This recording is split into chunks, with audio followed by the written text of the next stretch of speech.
What's up, ladies and gentlemen, and welcome back to HCS Pro Talk, your weekly Halo esports podcast. This is episode 274 for the week of February 12th, 2023. The title of this week's episode is Duel of the FaZe. Get it?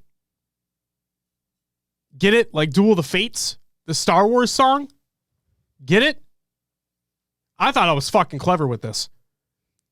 Do you like it, Will? Yeah, it's good. I like it. All right. You don't sound very happy about my fucking title choice. It's fucking awesome. All right, that's right. It is. Ladies and gentlemen, my name is Josh, a.k.a. JK Fire. This week I'm joined by the man in the freshest of fresh, brand new HCS Pro Talk merch that you can buy right now. Exclamation point merch if you're tuning into the live show. Will, a.k.a. I am Mr. Mayhem. Will, how are you doing on this Wednesday evening? I'm doing good, man. You are also in the same sweatshirt, just in a different color. Different color, so, baby. Also looking damn good over there. But yeah, I'm good. How are you doing? I am doing well. I'm a little flabbergasted. Well, I don't know, I don't even know if flustered's the word I'm looking for, but like I'm a little out of it because we're a lot of jumbling around trying to get things ready to go for tonight. But we're here, and that's all that matters. Yes. Yes. And you're looking fresh as shit, boy. Or fresh as fuck, boy. Let's see here. Meek, Briggs, Vel, Biz, and Ungoy, welcome. And Sun, welcome to the live show. Hope you guys are having a great night. Barnaby with the resub. Thank you so much. You get a woo! Barnaby Jones! Barnaby Jones! In the house, baby! Ladies and gentlemen, Will. Yeah. Do you want to know what's coming up on this week's episode of the show? What do we got? Our brand new merch store is live. Finally. It took us forever to do it. Yeah. And Daddy says the buddy better mean the release of the Pro Talk store. Oh, it's live. Exclamation point merch in the chat if you're tuning into the live show. Or you can, it's in the show notes as well. You can go check that out. But yeah, the store should, emphasis on should, be live right now. You can go check it out. We have a few different lines, including an emote line, a classics line, a winter line, and I think one more, right? Is there one more line in there? We merged the home line with the classic line. Oh, yes, that's right. And we have one that we'll be releasing with Charlotte. Our Charlotte exclusive line, not affiliated with the HCS, just our own doing, but our Charlotte our Charlotte line will release on Friday next week, the first day of the tournament, so stay tuned for that. And of course, we'll pimp it out on the socials and all that shit. Then we have Cheaters Got Caught. That's okay. The February update has arrived, and with it, red rack weapons, no more gun jamming, and easier sniper no scoping. Oh my! And you can't run flags or oddball anymore. Yay! Spartan is fucking screaming right now. We have a deeper-ish dive into the HCS partnership program. We have the return of Tashi's tantalizing tidbits. So excited for that. I scrubbed through over 10 hours of stream to get this shit. So you better start thanking me, assholes. And then we have our topic of recapping the Charlotte Qualifiers because those took place over the last 4 days, hence why we didn't have our normal show on Monday, because why the fuck would we do that when the tournaments before the tournament happen on Super Bowl Sunday and Valentine's Day? Yeah, that's a little rough. It was. Should I show off some of the pieces here? Did you bring any of yours down? Yeah, I did. Yeah, so let's do that real quick. We'll pimp out the merch right now, the new merch, and then we'll get into the actual show. So, yeah, and get that free aperture shit out of here. You know, we'll talk about that. It's going to be fairly quickly here within the actual show, but go ahead, Will. All right, so Josh already wore this, but we, of course, have our Rostermania tee. Little Pro Talk action on the sleeve as well. If you're, want to support the Rostermania that happens every year. Because it's freaking insane. Someone just asked about the packable jacket. I have one here in black. Will does have the jacket. It's more of a, it's like it's a windbreaker. Yeah. Yeah. It's got the half zip. It's got the pouch, like a, big pouch like a normal hoodie would have. And then it's got a zip pouch as well underneath. So yeah, it's champion gear. Pretty comfortable. And we're wearing champion hoodies right now too. The tie-dye hoodies that we're wearing. These have our classic logo on them. Classic embroidered logo. Oh, yes, and the packable jacket is embroidered as well. Yes. So, and then I'm wearing a shirt underneath, but I don't really want to. I'll lift up my shirt for you guys. You ready? Yeah, lift it, daddy. So it's so hard to see on camera, but it's like a gray on semi-dark gray Pro Talk logo. So that's the black and white logo. Yeah. Will, are you wearing the Flex Fit right now? Yep, got the Flex Fit hat on. I got one as well right here. Classic logo on it with the Flex Fit. Is that what you brought? That's all I got right now. I've got, now I'm going to save the last two that I have to the end of the show. Okay? Joshua might not actually talk to me at the HCS Major if I approach them nude. I mean, I don't know, maybe they would. I mean, you might be kicked out. Let's be real. No shirt that says woo? There is one. In the emote line. In the emote line. Go check it out in the emote line. Actually, you know what? I won't even save it to the end of the show because we'll just get on with it. But so this is a tri-blend classic tee with our classic logo on it. Yep. It's pretty great. Very nice. Love it. Full logo. Full logo. Over the whole shirt. Full logo. And then these are two teasers, okay? These are two teasers for our Charlotte line, which will release next week on Friday. Okay, we're recording this on Wednesday. This will release the first day of HCS Charlotte, which will be Friday next week. And again, these are two teasers. These will be available along with more. So this is a colorway of our logo that I did that features colors of the Carolina Panthers and the Charlotte Hornets, which are the two primary teams of, well, North Carolina and Carolina. Yeah. So there's that. And then we have an embroidered, a little bit heavier of a t-shirt, but we have an embroidered shirt with that same colorway of the logo. It's a nice feeling t-shirt. Yeah, it is a nice feeling t-shirt. So that'll be there as well. There will be some more things in the shop there too. So stay tuned for that. Again, the Charlotte line will release next week on Friday. We're going to have a lot of Texas merch. I think we will. You're right. So I think we're going to spread things out, obviously. I mean, clearly we'll have like a colorway kind of inspired by the Cowboys is what I would assume. And then we go from there. You know? Yeah, we'll come up with some stuff. Yeah. We got it. Yeah. There's a bunch of shit. Don't hate me, but two requests. One, a polo with a small HCS Pro Talk logo on the chest and a dry fit sort of workout apparel. You got it. We'll make it happen. We'll make it happen. Should get a gear bag. My only problem with doing bags is I'm not sold on the quality of what you get from like one of these storefronts, I guess you could say. Sure. And I wouldn't want to sell you something that like I personally wouldn't use or wouldn't wear.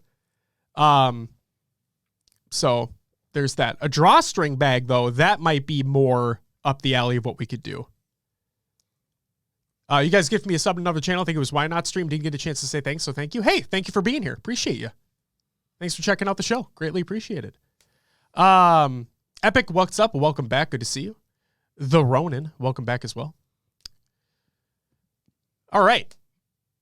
So yeah, stay tuned for other stuff that's coming out as well. And then I guess I'll just kind of show these off real quick too. You're not going to be able to see them very well on the camera, but I'll just say this. If you are going to be at Charlotte, and you come find me and you'll get a sticker for free. And I'll just walk in front of the camera real quick. But one of them was the first rendition of the colorway of the logo, and the second one is what is actually on the merch. But I'll bring both because I ordered both. And like I said, if you find me at Charlotte, you'll get 1 or 2 stickers for free. Just come say hi. Come say what's up. I'll show them right now.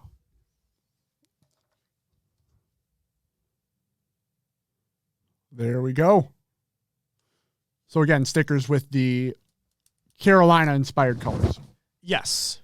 The Carolina Panthers and the Charlotte Hornets. And then there will be a bigger sticker available for purchase on the storefront for the event. You're getting those stickers for sure. Fuck yeah, man. Come find me. It'll be great. I will say, though, just as a heads up, I know we're really all over the place right now tonight. I apologize. But just real quick, if you are looking for me at Charlotte, I will not be there on Friday. Friday is actually my daughter's birthday. So I'm staying home to celebrate her actual birthday with her. Her birthday party's this coming weekend, but like we're going to celebrate her birthday together, the wife and I. And then I fly out on Friday night. Or Friday afternoon. So I won't be there on Friday. But I'll be there all day Saturday and Sunday. So come find me, get stickers. It'll be great. We can talk Halo. It'll be a really fun time. Will, without further ado, you want to get into some competitive news? All right, let's start the show off strong. Halo Australia is looking into competition. This is by AU Halo, and this was from before. I missed this tweet, and I apologize to the AU Halo folks. They're great. Shout out Lunchy. So yeah, I apologize for missing this tweet in the fucking craziness that was the roadmap reveal a week ago or something like that. But they say HCS 2023 roadmap announced. Although there's no official HCS ANZ LAN featured, we'll be making a bigger effort this year to host both online and LAN. If you're interested in helping, our DMs are open. We're looking to expand the team. And that's fucking awesome. That is awesome. Lunchy is the god. And Blue Panda, fucking shout out to you as well, man. Shout out to you as well. Getting the production going, getting the cast going as well. Shout out to you. Happy birthday to the spawn of me. Yeah, she is more like my wife every day. She gets hangry like Natana. Like if she is hungry for any fucking reason, she will immediately start screaming. And if you know my wife, kind of the same deal. And she has a lot of the same like things that Natana does. It's actually really funny. She got my dimples though, so I'm pretty happy about that. What's up, Axios? Welcome back. All right. Halo.api is now independent. This is by Keith Horwood. Today, we're letting everyone in the Halo community know that the AutoCode team has made the decision to return Halo.api back to Alexis Biz and let him do with it what he sees fit. The Halo API will continue to be available on AutoCode, but all IP and related accounts are now under his possession. Nothing is shutting down. Halo.api will remain active. Subscriptions to the API will remain as well. We have plans for how Alexis will continue to personally keep Halo.api a sustainable initiative. And that is awesome. Next up, Forge Hub's contest roadmap has been released. This is by Forge Hub. Hey, another roadmap, and this one does not suck. Not to say that the HCS one sucks necessarily, but we already talked about that. You know, no international lands does fucking suck. But yeah, what doesn't suck is Forge Hub's contest roadmap. 4v4 Arena from February 6th to May 6th. Prize pool of $15,000. There will be an infection contest from May 10th to August 10th with a prize pool of, again, $15,000. There will be a big team battle contest from August 15th through November 15th with a prize pool of $20,000. And a mini game contest from December 1st through March 1st with a prize pool of $10,000. That is fucking awesome. So if you are a forger in the community, go sign up for those contests, submit your maps. Hopefully you can win some big money and make incredible maps in the process because you guys always do anyway. So works out for us. And here, one of the big ones that we have is cheaters, stop cheating. Like a swiper, no swiping. Yeah, you perfect. Showing our age a little more. This is by LVT. Update on Honda Fan Cup Halo Infinite Month 2. The first 2 weeks of this month's Honda Fan Cup have concluded with Stellar, Aperture, Too Nice, and Invicted winning spots in our March 4th finale. At the end of week 2, suspicions were raised that Aperture was playing on Too Nice's account to help him through the tournament. These suspicions were raised right before the grand finals, but there were no actionable evidence at the time. After investigating with 343 team, it was confirmed that there was evidence of foul play between Too Nice and Aperture. It goes without saying, but cheating in a tournament like this is unacceptable, and both players will be removed from all future Honda Fan Cup events. Aperture's finale spot will be passed to Bound, the next runner-up from Week 1. For Week 2, the last 5 matches of the tournament are effectively invalidated, so the fairest solution is to let these players replay their bracket matches under the same conditions. Thankfully, this works out, as it is impossible for any of their placements to move down as a result of replaying. All affected players can only either move up or retain their spot in the bracket. We'll be coordinating with those players to replay those matches whenever available. We'll update the community later once the week 2 results and finale players have been finalized. We'd also like to thank the 343 team for helping quickly resolve this issue. Any further decisions regarding HCS are separate from Honda Fan Cup and up to the discretion of 343. We look forward to the next 2 weeks of open qualifiers and hope you can all join us for more healthy competition. I want to say this real quick before we get into the results of what happened. Ron, we miss you too. We love you, and we hope to see you at an event. That's not what I wanted to say in regards to the story, though. But Ron, we love you. In regards to the story, those that are going after or have gone after LVT in any capacity don't know what the fuck they're talking about. LVT was literally just producing and casting for the event. They did not create the rules for the event. They had no say in if the individuals were cheating, if they were not. They were just casting, and LVT as a whole was producing the event. Okay? So there's no need to go after them when they had literally nothing to do with it. Cool? Cool. I'm not saying anybody here did. I'm just saying in general, I've seen it happen, and I'm like, you guys are fucking idiots for thinking that. Next up. As a result, Bound will be past the qualifying spot for the Week 1 qualifier along with Stellar.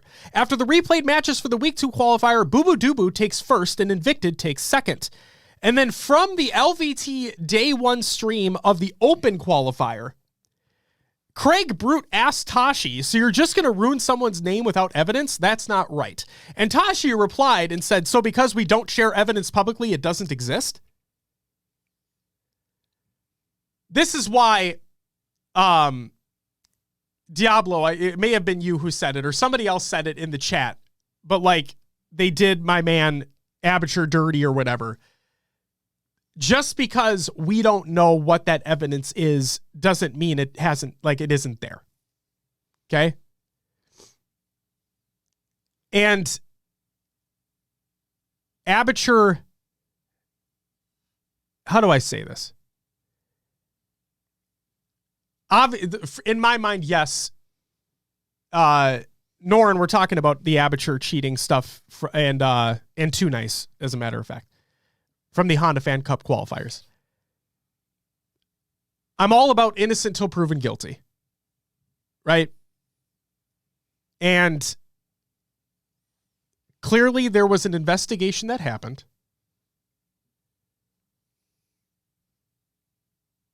Clearly, there was an investigation that happened by 343. And based off what they found, again, we have no hand in any of this either. Like, we don't know them personally, the players. We don't know that entire situation. But what we do know is, based off this statement, there was an investigation that took place. And based off that investigation, there was evidence found against Aperture that led to what happened. So I'll just say that if it is true that Aperture did in fact play on Too Nice's account, then why? Because that's fucking stupid. And if Aperture somehow didn't, and Aperture is somehow actually innocent after all this, I have no idea what the fucking roadmap is after that. Aperture claims he plays on VPN. I bet other players do too. But it's kind of ironic that he's the one that gets called out on it. I don't know. Just because there isn't physical evidence that HCS doesn't give a shit about ANC players doesn't mean they don't. Jesus Christ, Blue Man. My God, man. Yeah, I don't know, Briggs. I don't know. We just report on what's out there. This is what's out there at this point in time. I know Aperture is very upset. I've seen what he's said in response to everything. And I hope everything works out for the better. But cheaters gonna cheat. Night Fox, thank you for the resub. You get a woo! And Danny, what's up with you? Royal 2, he came back. Okay, so the Royal 2 situation, I saw this asked before, or I saw this brought up before, especially in our server. I saw it brought up in the server. With Royal 2 geo-filtered to get better, to get a better server for playing, and even then, it didn't even benefit his entire team. Like, we talked about this a long time ago. And even if he did geo-filter, like, in a matchmaking sense, when he did it, like, during the tournament play online, yeah, it wasn't helping his team. If anything, it was hindering his team. But he got caught, and he faced the consequences for it.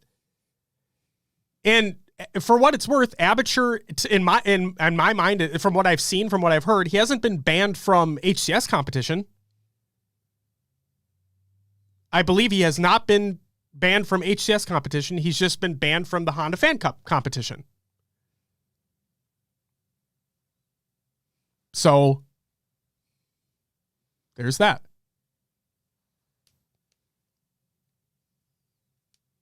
And Captain, just stop with that right now. 343 doesn't need to show their evidence if they have it. They don't need to. Like, come on. Come on, man. And I'm not trying to be like a dick rider for 343 or anything like that. I'm just like, really? So there's that. Detachment's been removed temporarily from ranked, but it should stay that way. This is my Halo support. Due to a bug affecting power weapon spawns, Recharge and Detachment were removed from Ranked Arena. These maps will return to Ranked Arena when the bug is fixed in Halo Infinite Season 3. Multiple map and mode combos were also removed from other playlists based on usage data, and I'm not going to go through them here because it's a waste of time. And then from Tashi, he says, for those asking, Recharge will still be in for the event. We're able to work around this issue on LAN at the event, and then after the event, it'll be resolved.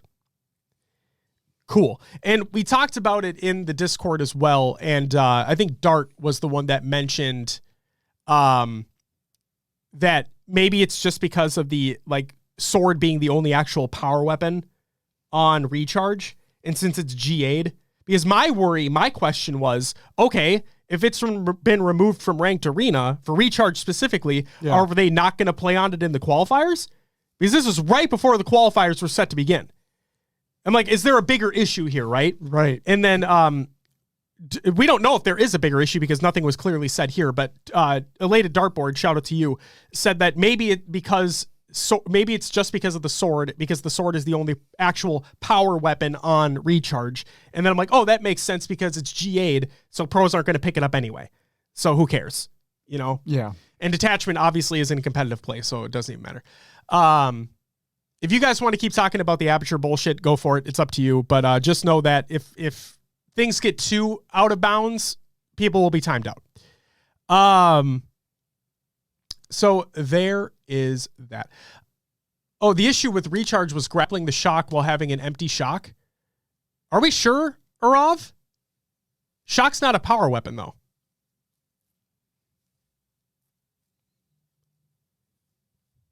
I don't know.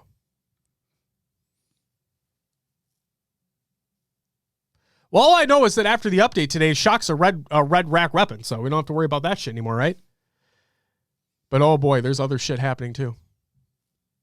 Jacka says, doing an update right before a major is maybe not the best idea.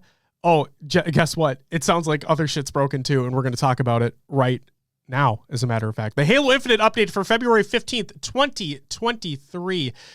Arav says you could get 2 shocks on the map. Is that what the issue was, though?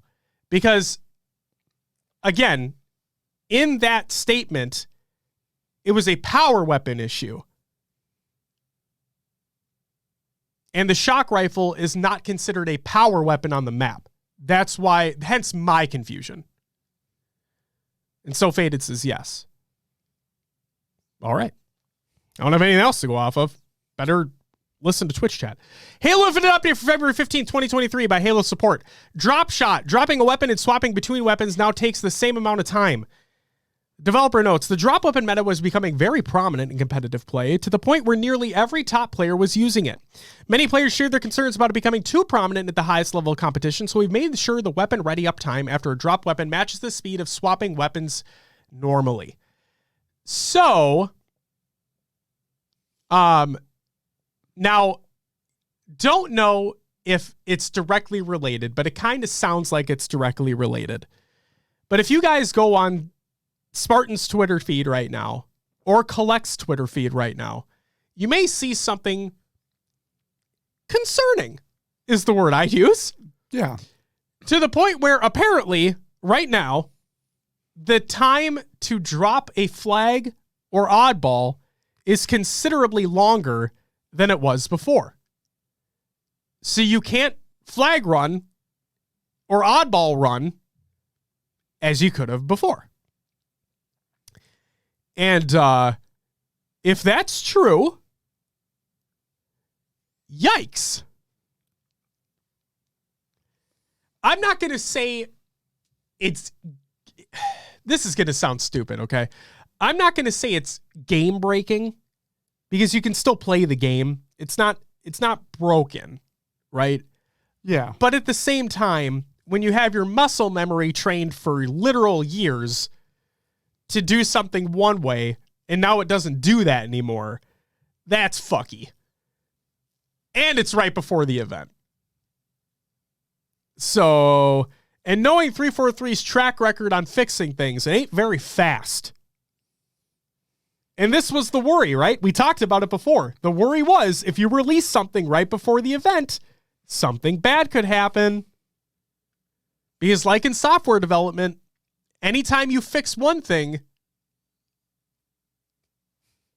might break another thing. You never know. White said Argyle will never have a capture ever again. You know what, though? For what it's worth, I know Uni already knows about it. For what it's worth, I was watching Frosty's stream earlier today, and he had an Argyle game, and it was capture the flag. He never dropped the fucker once. He was doing drop slides. I mean, you know, in the capacity that you could. But yeah, he never dropped the flag once, and he was making some great plays, like some great slides, great positioning on getting the flag back to his base. Now, granted, that's matchmaking, okay, against randoms. I get it. But hey, it looked pretty cool what he was able to do. I'm not saying it should be that way. It was kind of cool, you know? Jacka says the oddball isn't so bad, but trying to juggle the flag is rough. And yes, Biz, it looked incredibly different. Like the movement that he was doing on getting the flag back to his base while not juggling, just sprinting and sliding, like sliding off ramps, sliding off stairs. It was awesome. It was really fluid to watch him do it. But granted, it'd be cool if you could juggle properly, you know? Who knows? That's Biz says, I was like, wait, what is he doing? It's exactly what my thought was. Because I was hoping that he was going to try to juggle it to see how fast it was or how slow it was. Right. But no, he juggled it once. And I'm like, oh, that is slower. And then he just held it and just did his thing. And I'm like, God, Frosty's so good at this fucking game. It's insane. What's up, Justin? Welcome back. Sniper rifle. The accuracy of the sniper rifle has been increased when firing without zooming in. Okay? So it's easier to no-scope. I'm scared. Developer notes, Halo Infinite's S7 Sniper no-scope error angle properties were in line with previous Halo titles, but we've seen the request to make it even more accurate when firing from the hip. When this update lands, the sharpshooters out there should notice some improvements when going for kills in which no-scope was involved. And the error angle max was reduced by 30%, the error angle minimum was reduced by 55%, and the time to reset the bloom was reduced by 20%. So in other words, I'm going to get fucking domed so much more. It's going to be insane. I was talking about this in the Discord as well. My one worry about this is that I hope this doesn't turn into the Halo 5 sniper. Because that shit was too easy to use. Yeah. Right?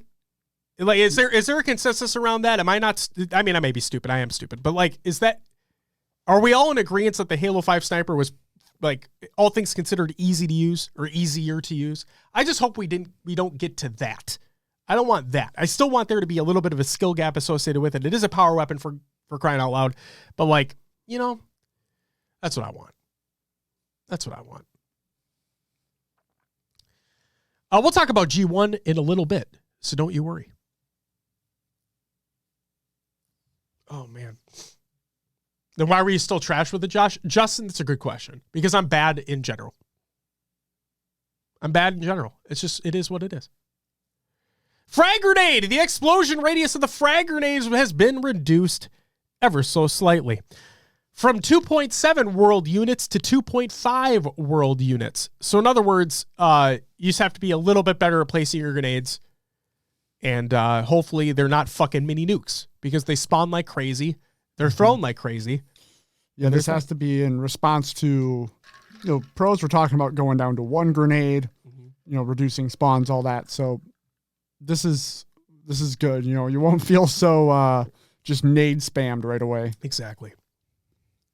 Weapon racks. In the ranked arena playlist in HCS, each weapon rack will now be set to a red rack state after the weapon is picked up.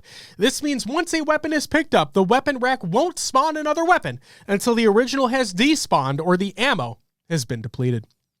Once the original has despawned, the light bar at the top of the weapon rack will count down to the new weapon's respawn. Reference the table below for each weapon's type's default respawn length in ranked multiplayer playlists. So 30 seconds after ammo depletion or expiration includes pistols, so disruptor, plasma pistol, and sidekick, assault rifles, and tactical rifles, so the BR and the commando. 60 seconds after ammo depletion or expiration includes SMGs, aka the Needler and Sentinel Beam. I did not know that those were considered SMGs. That's interesting. That's weird. Shotguns, the Bulldog and the Heatwave, non-power weapon snipers, the Stalker rifle and the Shock rifle, and non-power weapon launchers, the Hydra. Developer notes, we've seen the feedback around there being too much power on the map in ranked arena, with many players calling out the respawn rate and ammo count on weapons. To help address this, we'll be updating all weapon racks in ranked arena to provide only one weapon at a time. We expect this to help reduce the overall power and ensure a more competitive environment. As for ammo reductions on the weapons themselves in ranked players should expect those to come for the Heatwave, Stalker rifle, Bulldog, and Shock rifle with the launch of Season 3. Uncle Pumpy and Chica with these resubs. Thank you all so very much. You guys get a woo! Greatly appreciated. So there you go. Red racks for days. And then resolved issues and bug fixes. Now, this is not the exhaustive list. If you want the exhaustive list, show notes in chat. You can check out the article that's linked in the show notes. But I just wanted to strictly talk about the stuff that affects rank in HCS specifically. Okay. For multiplayer, rapidly firing the plasma pistol or the BR will no longer result in the weapon jamming and not firing on every pull of the trigger. Thank fucking God that took forever. Semi-automatic weapons such as the sidekick now appear to fire at a correct rate from the perspective of other players. Low key, I like that fix. Yeah, there was times where you felt like maybe you got shot twice with the sidekick and you were dead. Mm-hmm. Apparently that was an actual problem. I like that fix. And then players using active camo will now consistently appear visible while sprinting. Good. And then menus, the appropriate subtraction and addition symbols now appear whenever players lose or gain CSR during ranked matches, instead of seeing fucking both at the same time. Yeah, it was just plus minus or minus, whatever they had. So stupid. But again, a good change regardless. Okay, let's get to the article that really didn't say a whole lot. The Team Partnership Program 2023 by the HCS. The overview, the Team Partnership Program is a critical component of the HCS and our esports strategy overall. Today, we wanted to shed more light on the overall goals and philosophy, list out the partners joining us in 2023, I will sit corrected, and share what you can expect from partner teams in 2023. And then close with a brief look at our strategy for the partnership program in the near future. Let's dive in. At a high level, we believe that teams are critical. There is a typo. There's a typo in the article. Tashi, just letting you know. At a high level, we believe that teams are critical to the Halo esports ecosystem. They provide salaries to players, bring in fans who watch, give fans an anchor point to root for and engage in the ecosystem around, and can also help cultivate deeper connections between fans and the league. At the same time, it's important for HCS, as well as for our partner teams, that we do things in a way that's, say it with me, ladies and gentlemen, sustainable. There's the word. At the end of the day, this is a business for teams, and we understand that revenue is what's required from an ecosystem in order to sustainably afford their participation in the league. Because of that, during Halo Infinite's development, we learned as much as we could from teams in order to design a program and features with that in mind. Across all teams combined, year one was a massive financial success for the program, and we were excited to open up applications for year two. The program is built in a way that gives teams some control over their own destiny. They design the skins and they control their ability to promote and market the skins. While the freedom is great, it also means that not all teams had the same level of success, which is important to note. In terms of how we measure success for the program, revenue directly to the teams is the most important because it's the most important to the teams. Next, we look at fan engagement on social media, content creation, fan engagement at events, and more along those lines. Finally, it's important that our partners are just that, partners. We expect them to be philosophically aligned with us in supporting the game and league, putting in the effort to build a fan base, and often asking, quote, what we can do to support Halo, rather than just, what can Halo do to support me?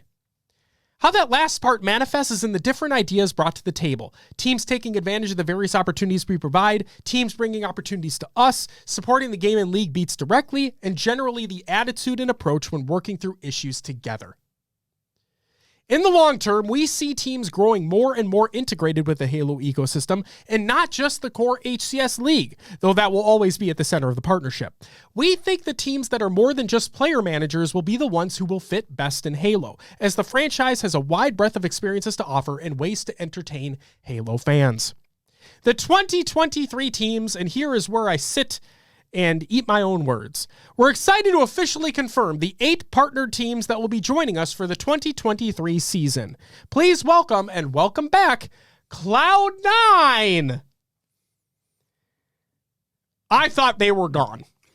Now, well, there were some signs. I have a theory. Okay? Okay. I have a theory. But I'll get through the rest of the teams first. So Cloud9, Complexity, FaZe, Navi, Optic Gaming, Quadrant, Sentinels, and Space Station. G2, Fnatic, and E United, we want to say thank you for being part of a historic year in Halo esports. Blah, blah, fuck on. Okay. Here is what I wanted to mention in regards to Cloud9. Here's my thought. So they're officially partnered for year 2. Yes. But they are still not being included as a partnered team code for Charlotte tickets. Okay. Still not. So here is my theory. Here's my theory.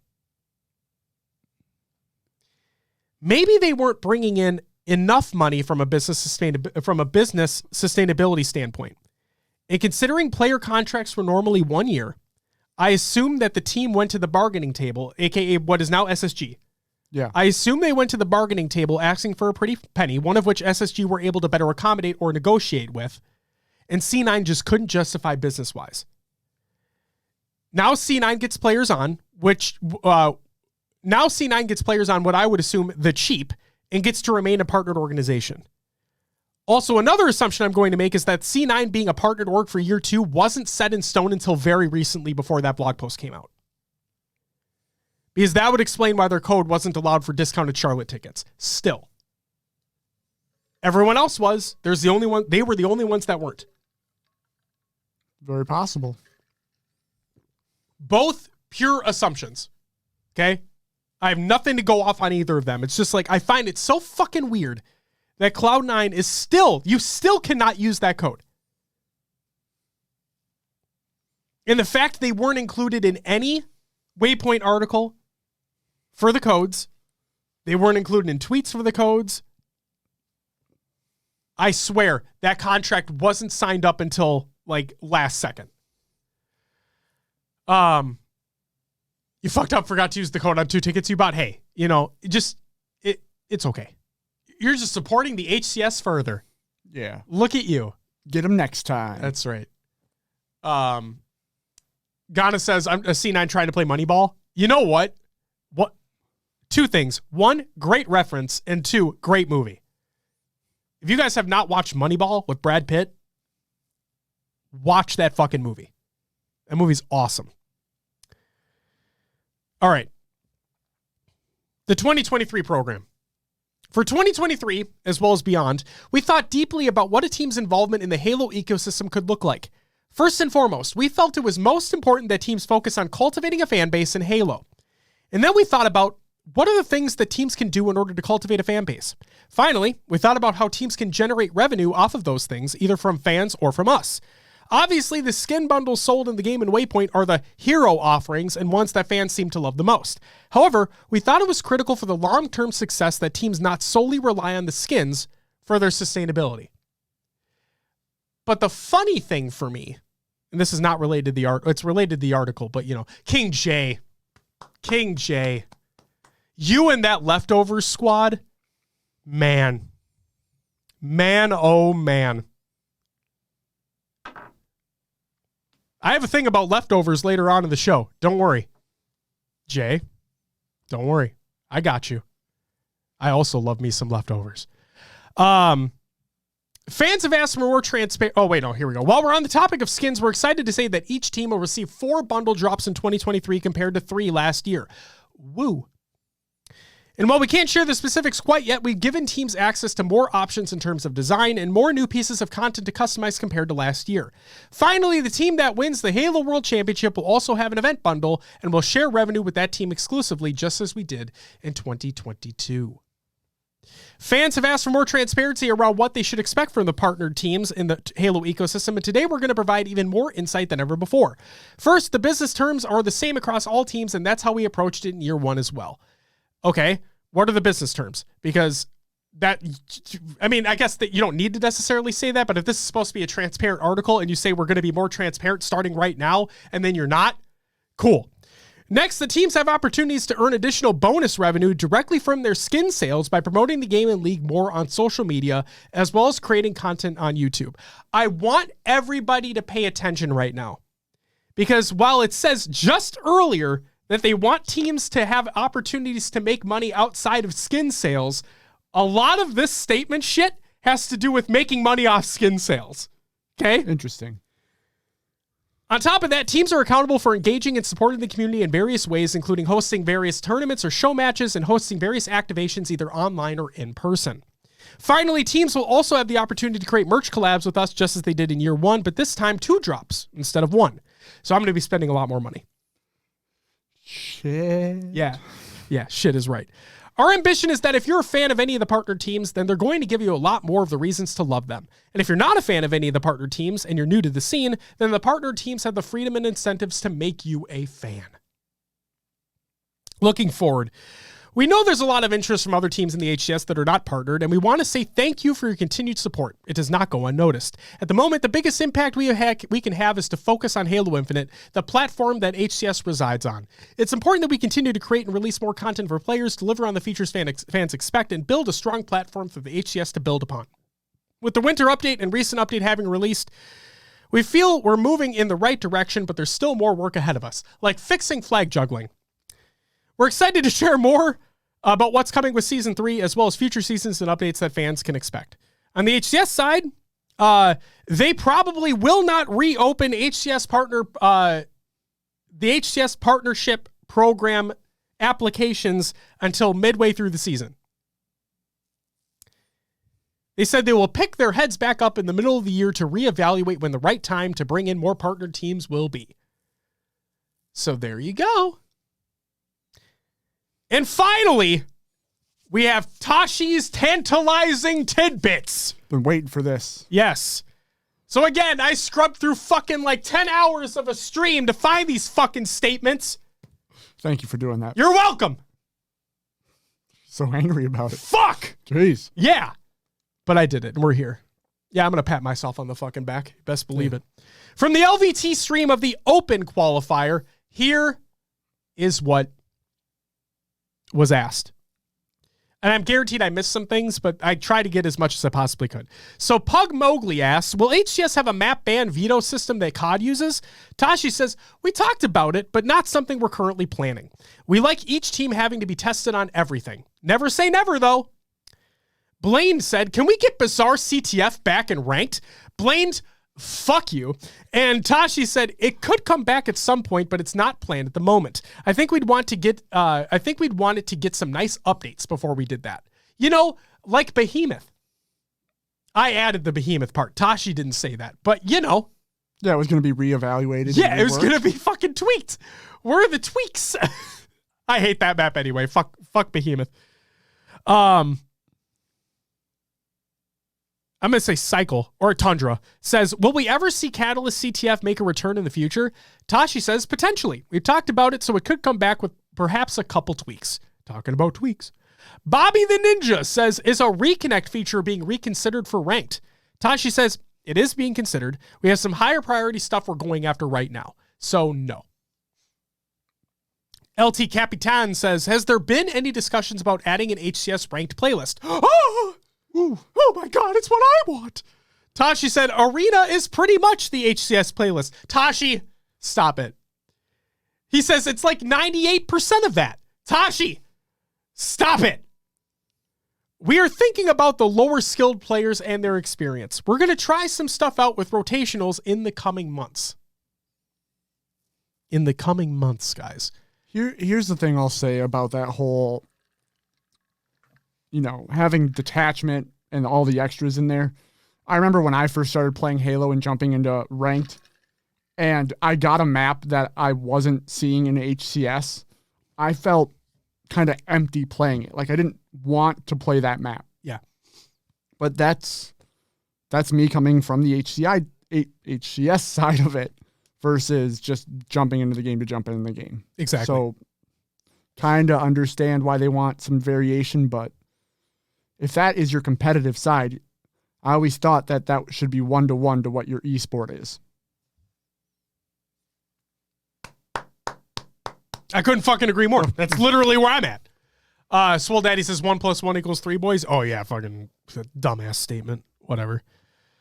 Spying Ryan says, we need at least 2 permanent ranked playlists, Arena and Slayer. Tashi says, strategy right now is 1 permanent and 1 rotational, because fuck you, that's why.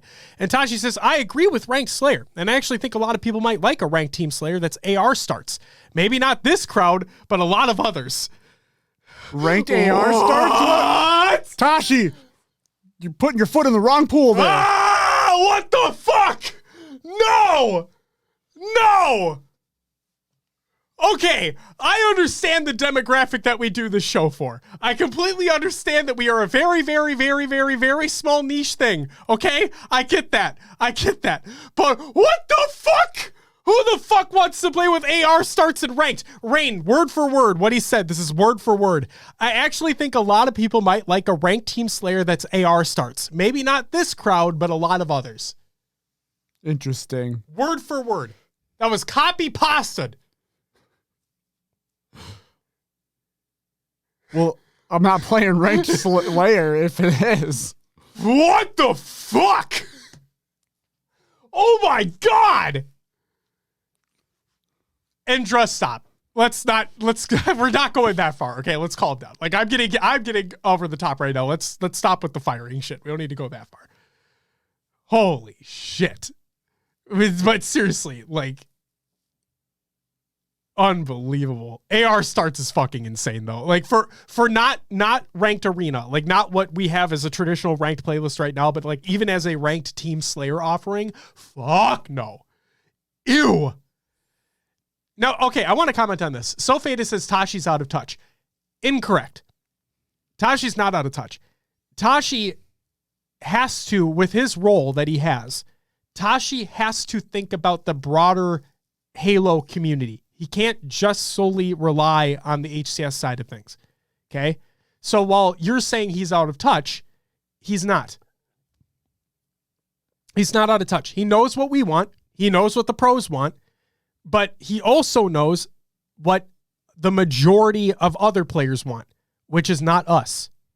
We're not the majority of other players. You have to keep that in mind. I'm not trying to shit on your comment, Faded. It's just we need to think a little bit more outside of the ranked realm. You need to think a little bit more outside of the HCS realm.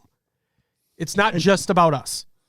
And I'll just add to that. I know something I believe 343 is trying to do is bring more of the quote unquote social or casual players into ranked and then HCS, right? They want to get them involved in the other side of things other than the social aspect of the game. So having an AR start ranked playlist could then be like, well, I like the AR Team Slayer. Let's try ranked arena and get them into that way. Indra says, remember when BR Slayer existed in Halo 3 and Precision Slayer and Reach outside of ranked and people like those?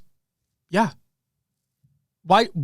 Dude, you guys are preaching to the choir right now. Like, we know. We're in the same realm. Like, here's my thing, okay? And I've said this before, and those that are new here may not remember me saying this, but I don't play the game competitively. Like, personally, I play the game from a casual standpoint.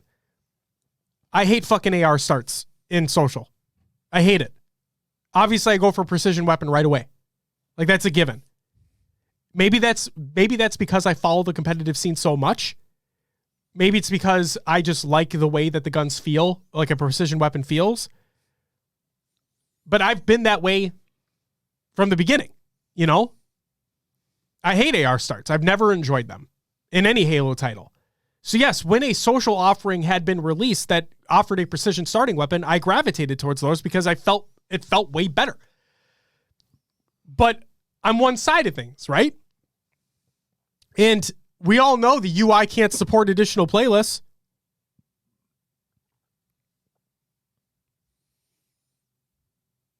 That was a joke. Although it fucking feels like it can't. You know what I mean? Yeah.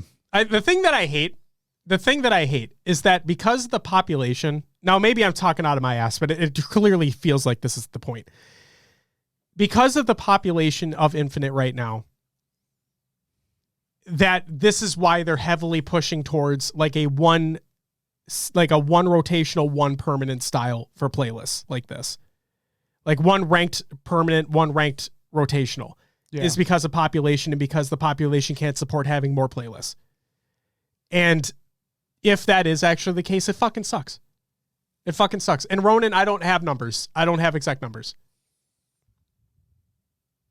So I can't comment on that. But if that is why the things are the way that they are, it fucking sucks. It fucking sucks. I was screaming for a Social Slayer playlist. Not the fucking...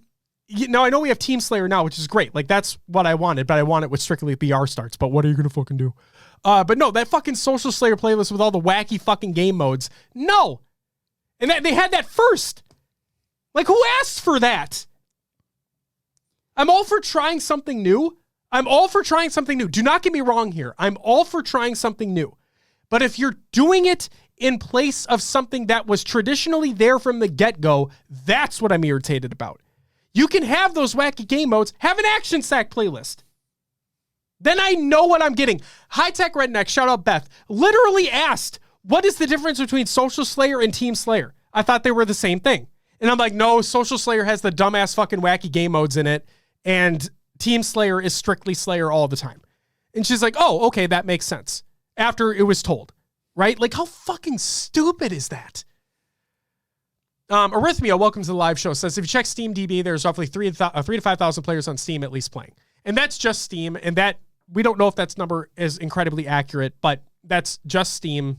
That's not including Xbox, which has a lot more is what I would assume. Because it's on the box. I'll move on. I'm sorry to fucking go on that rant there. Daryl says, will player-created Forge maps ever hit the ranked in HCS? And Tashi says, at some point, yes. Good. I like to hear that. Pure Carnage says, what about Breakout, Ranked Slayer BR, and Veto System? Tashi says, not sure you'll see Breakout. Ranked Slayer BR, almost assuredly you'll see at some point. Okay. Veto System is not currently in the works. Asterisk says, any thoughts on pre and post lobby chats as well as proximity chat? Tashi says, it's not currently in the works as far as I know. Personally, I'm a fan though. Tempo asks, when is the solo duo queue coming back in ranked? Tashi says, not sure on that one. Blaine says, any chance we get a Halo 5 like triple team playlist? Tashi says, not sure. Asterisk asks, with how much the pros complain about Slayer, has there been any work on an alternative new game mode? Tashi says, I think some pros complain about Slayer. From our perspective, it's not some huge issue we need to solve. Could be room for improvement, of course. And I agree, I like Slayer, but I'm like in a very small minority, I feel like, on that point. Laid Back Sith asks, can we expect better matchmaking in ranked? Tashi says, we do have improvements on the way, working on a blog for early March to share more. So a blog coming in early March. Terraform, welcome back. And I don't know if you're trolling me right now, Terra, but I'll say I genuinely do enjoy Game 5 Slayers. Like, again, minority here, but genuinely like them. Phenom asks, will the team codings... Oh, here... Okay. This pissed me off. Phenom asks, will the team codings be cross-core, like you can put them on Mark 5, Mark 7, etc.? Tashi says they will be on one core like the playoff bundles.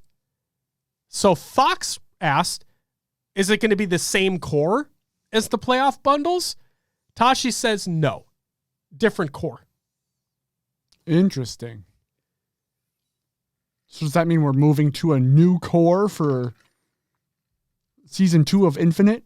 Well, we're moving to a new core for season 3. We know that. Right. And the bundles come out in season 3. Yes. They're going to be revealed at Charlotte. So I am going to go on an assumption here, and I imagine that this is correct, that it'll be on that new core. So will the players switch cores for ranked, or are they going to have to stay on their old... Well, if the team cores or the team skins are coming out on a different core, I would assume they use the different core. Yeah. Yeah. I don't know.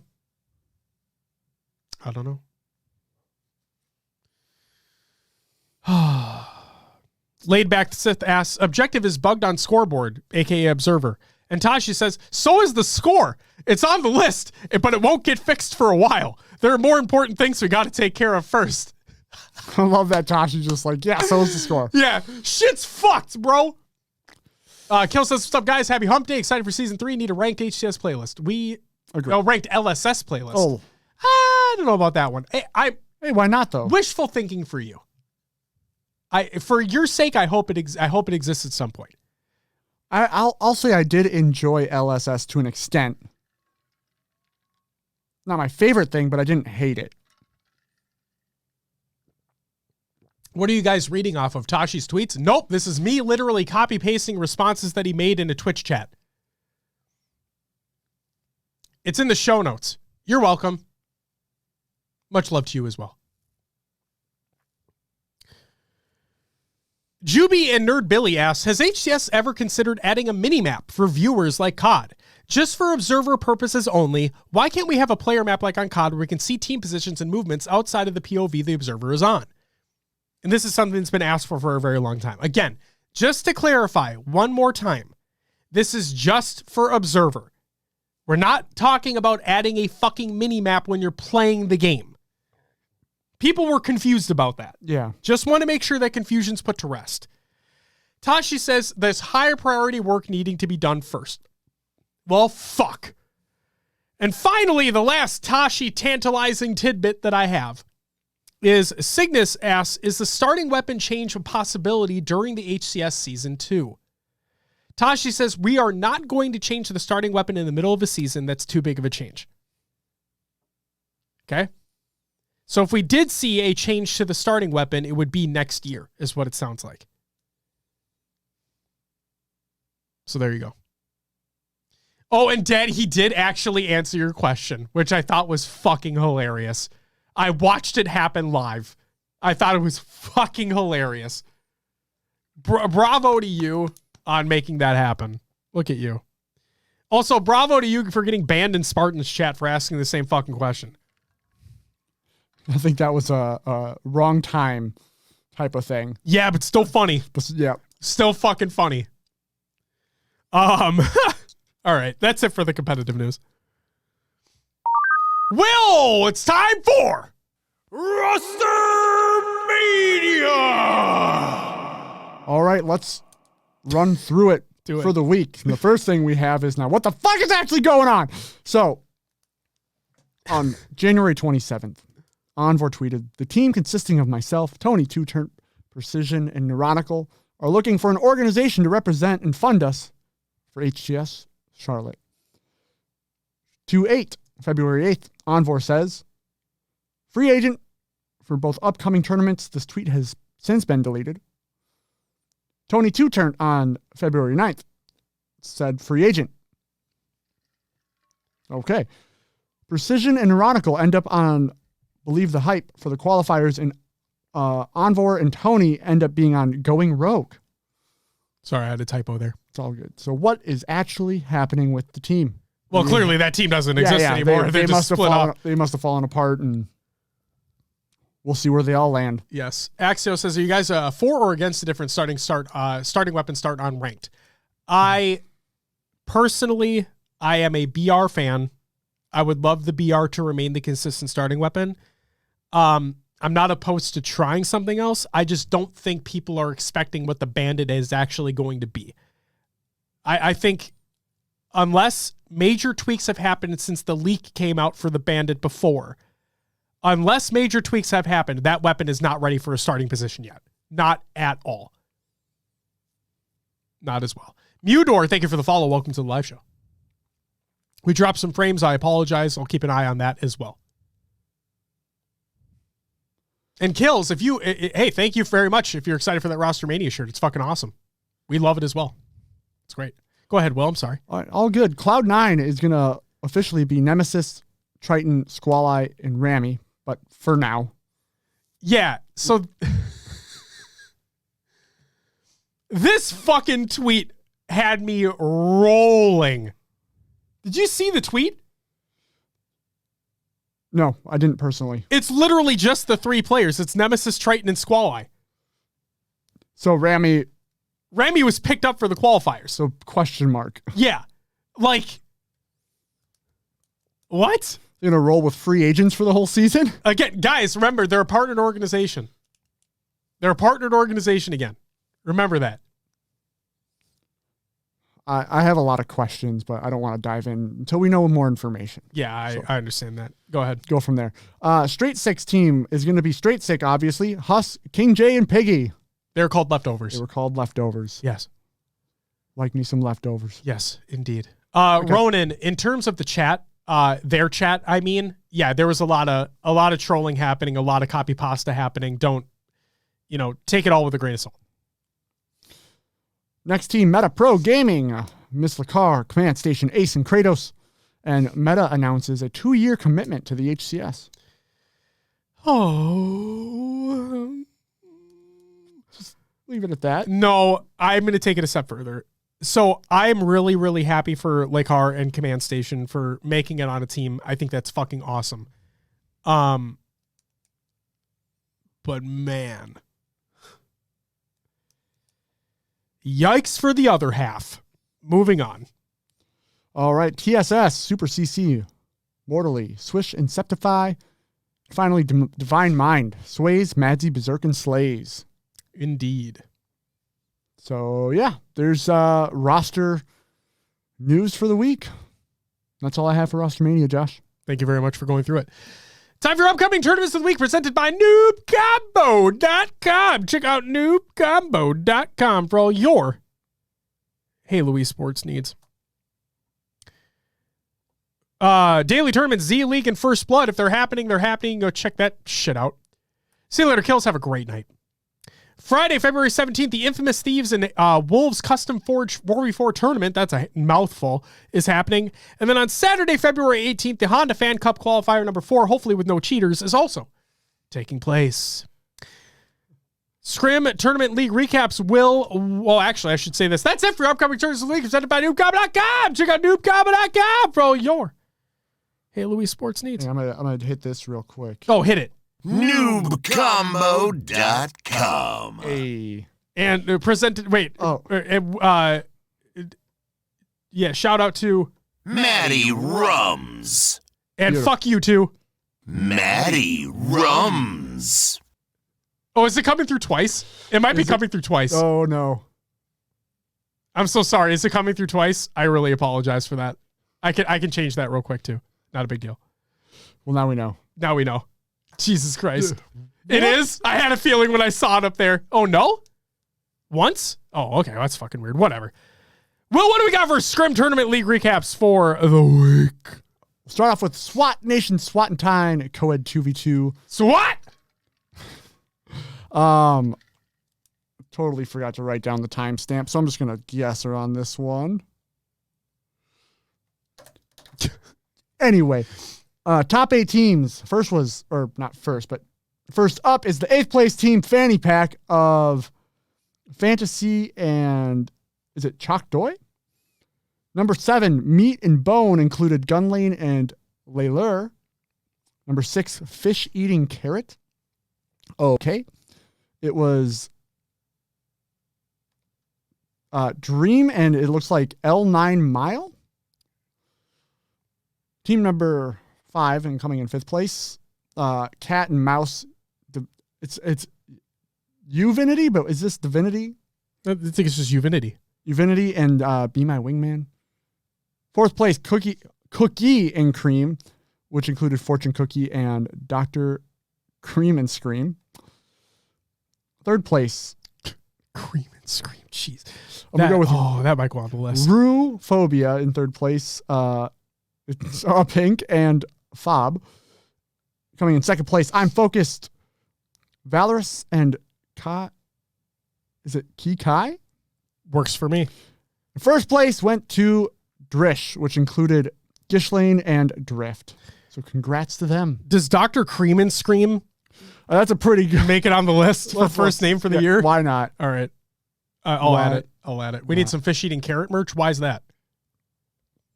Go ahead, Will. Just because of the name, I would assume. Next tournament, it's Cup. It's the Honda Fan Cup qualifier number 3. In 7th and 8th, we have the Mortar and Zodiac. 5th, 6th went to Bung and We Outside. 4th place went to Roping In. 3rd, Malicy. 2nd, Sinox. And 1st going to Titan. Very nice. And, of course, the qualifiers happen, but we'll get that shortly. Yes. Speaking of shortly, how about right now? It's time for our topic of the week, the HCS Charlotte Qualifiers recap. So, realistically, Will, let's just do this. Because the open qualifier was seeding for the major qualifier. Right. So it really didn't matter too much. So Will, just give me the first place team from each region here. From Australia, New Zealand, it's Divine Mind, including Madsy, Sways, Slays, and Berserk. From Mexico, we have Coyotes, Bullet, Magico, Drift, and Noble. Coming from EU, we have Quadrant, SLG, Legend, Sika, and Chick. And from North America, FaZe Clan, Frosty, Royal 2, Renegade, and Snakebite. Couple things I want to hit on before we get into the actual major qualifiers. So for Australia, New Zealand, Divine Mind dominated as expected. Okay. Yeah. Mexico, Latin America, Coyotes dominated as expected. For EU, both Navi and Quadrant were both undefeated as they were heading into their matchup against one another in the winners final. Navi took the series in a nail-biting 3-2, sending Quadrant to the losers bracket. But then I messed up. I scrolled too far. It was not. I said Quadrant won, didn't I? I think you might have. Navi won that one. Mighty's, Jimbo, Snipe Drone, and Snaky. It's okay. There we go. Galvis Gomez, thank you for the follow. Welcome to the live show. Quadrant proceeded to 3-0 Wreckers in the losers bracket finals to take on Navi once again, and then they proceeded to force the grand finals bracket reset with a 3-1 win, winning a second grand final series 3-1 to win the first qualifier and take the first seed into the major qualifier. And then for North America, a couple points to point out here. Native White were eliminated with the top 16 placing in the first qualifier. Sentinels were eliminated with the top 12 placing in the first qualifier.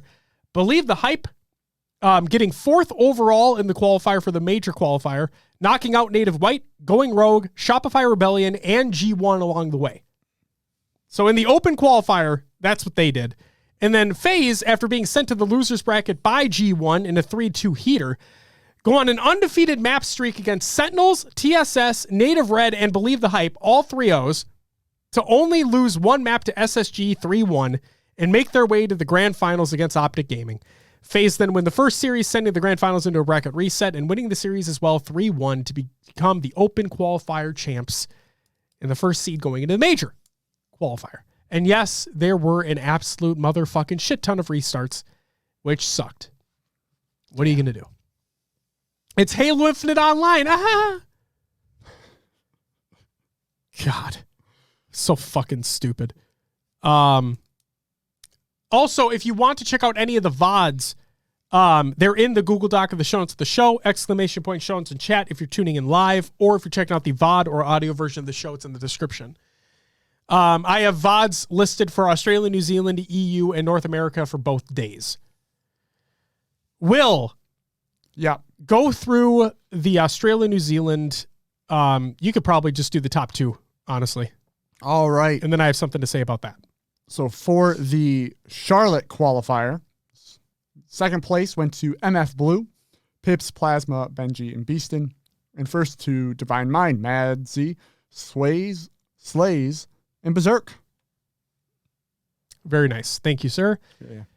Just want to say Divine Mind, while being pushed to the losers bracket by way of MF Blue, which I assume is Mind Freak Blue, in the winners bracket final 2-3, they bounced back heavily, heading back to the grand finals and winning both series 3-1 to take the only pool play spot in the region.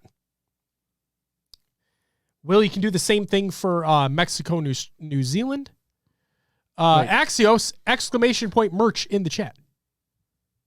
Come on, man. Yeah, you can literally, the top two teams as well in Mexico. Mexico's second place went to Six Karma, Lure, Strikey, Acid, and Sepsters. And first went to Coyotes, Bullet, Magico, Drift, and Noble. Coyotes dominated yet again. They won the pool play spot without much struggle at all.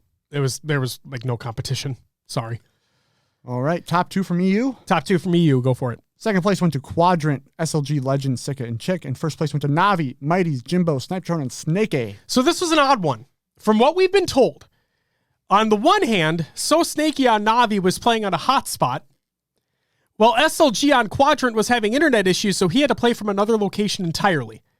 Regardless, it was Navi coming out on top after having to get back from the losers bracket and winning the bracket reset in the grand finals. And then from SLG, he said, sorry for the grand final, had really unfortunate and unforeseen situation preventing us to play properly. Pool play acquired anyway, and next stop, Charlotte. So, yes, the top two teams from that qualifier got pool play spots.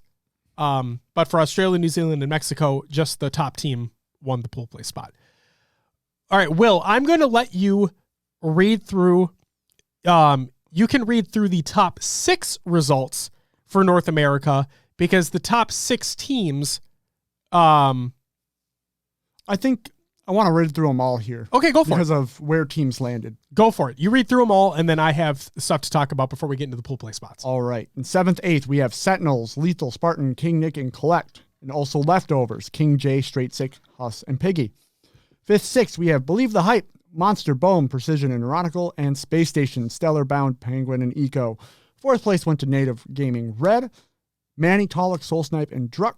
3rd, G1, Suspector, Boobadooboo, Sab, and Falcated. 2nd going to Optic Gaming, APG, Trippy, Lucid, and Formal. And first to FaZe Clan, Frosty, Royal 2, Renegade, and Snakebite. So FaZe went back-to-back qualifiers. They're the number 1 seed heading into Charlotte. And Optic obviously being the 2 seed. So here we go. I have some series I want to run through here for the major qualifier. And I'll just go through them in order of how they happened. The winners quarterfinal, Believe the Hype, 3-0ing Native Red to send Native Red into losers bracket. Believe the Hype are on something different. They take down the likes of an established Native Red roster and in a 3-0 fashion, no less. Keep in mind, guys, that this Believe the Hype roster is new. Like new.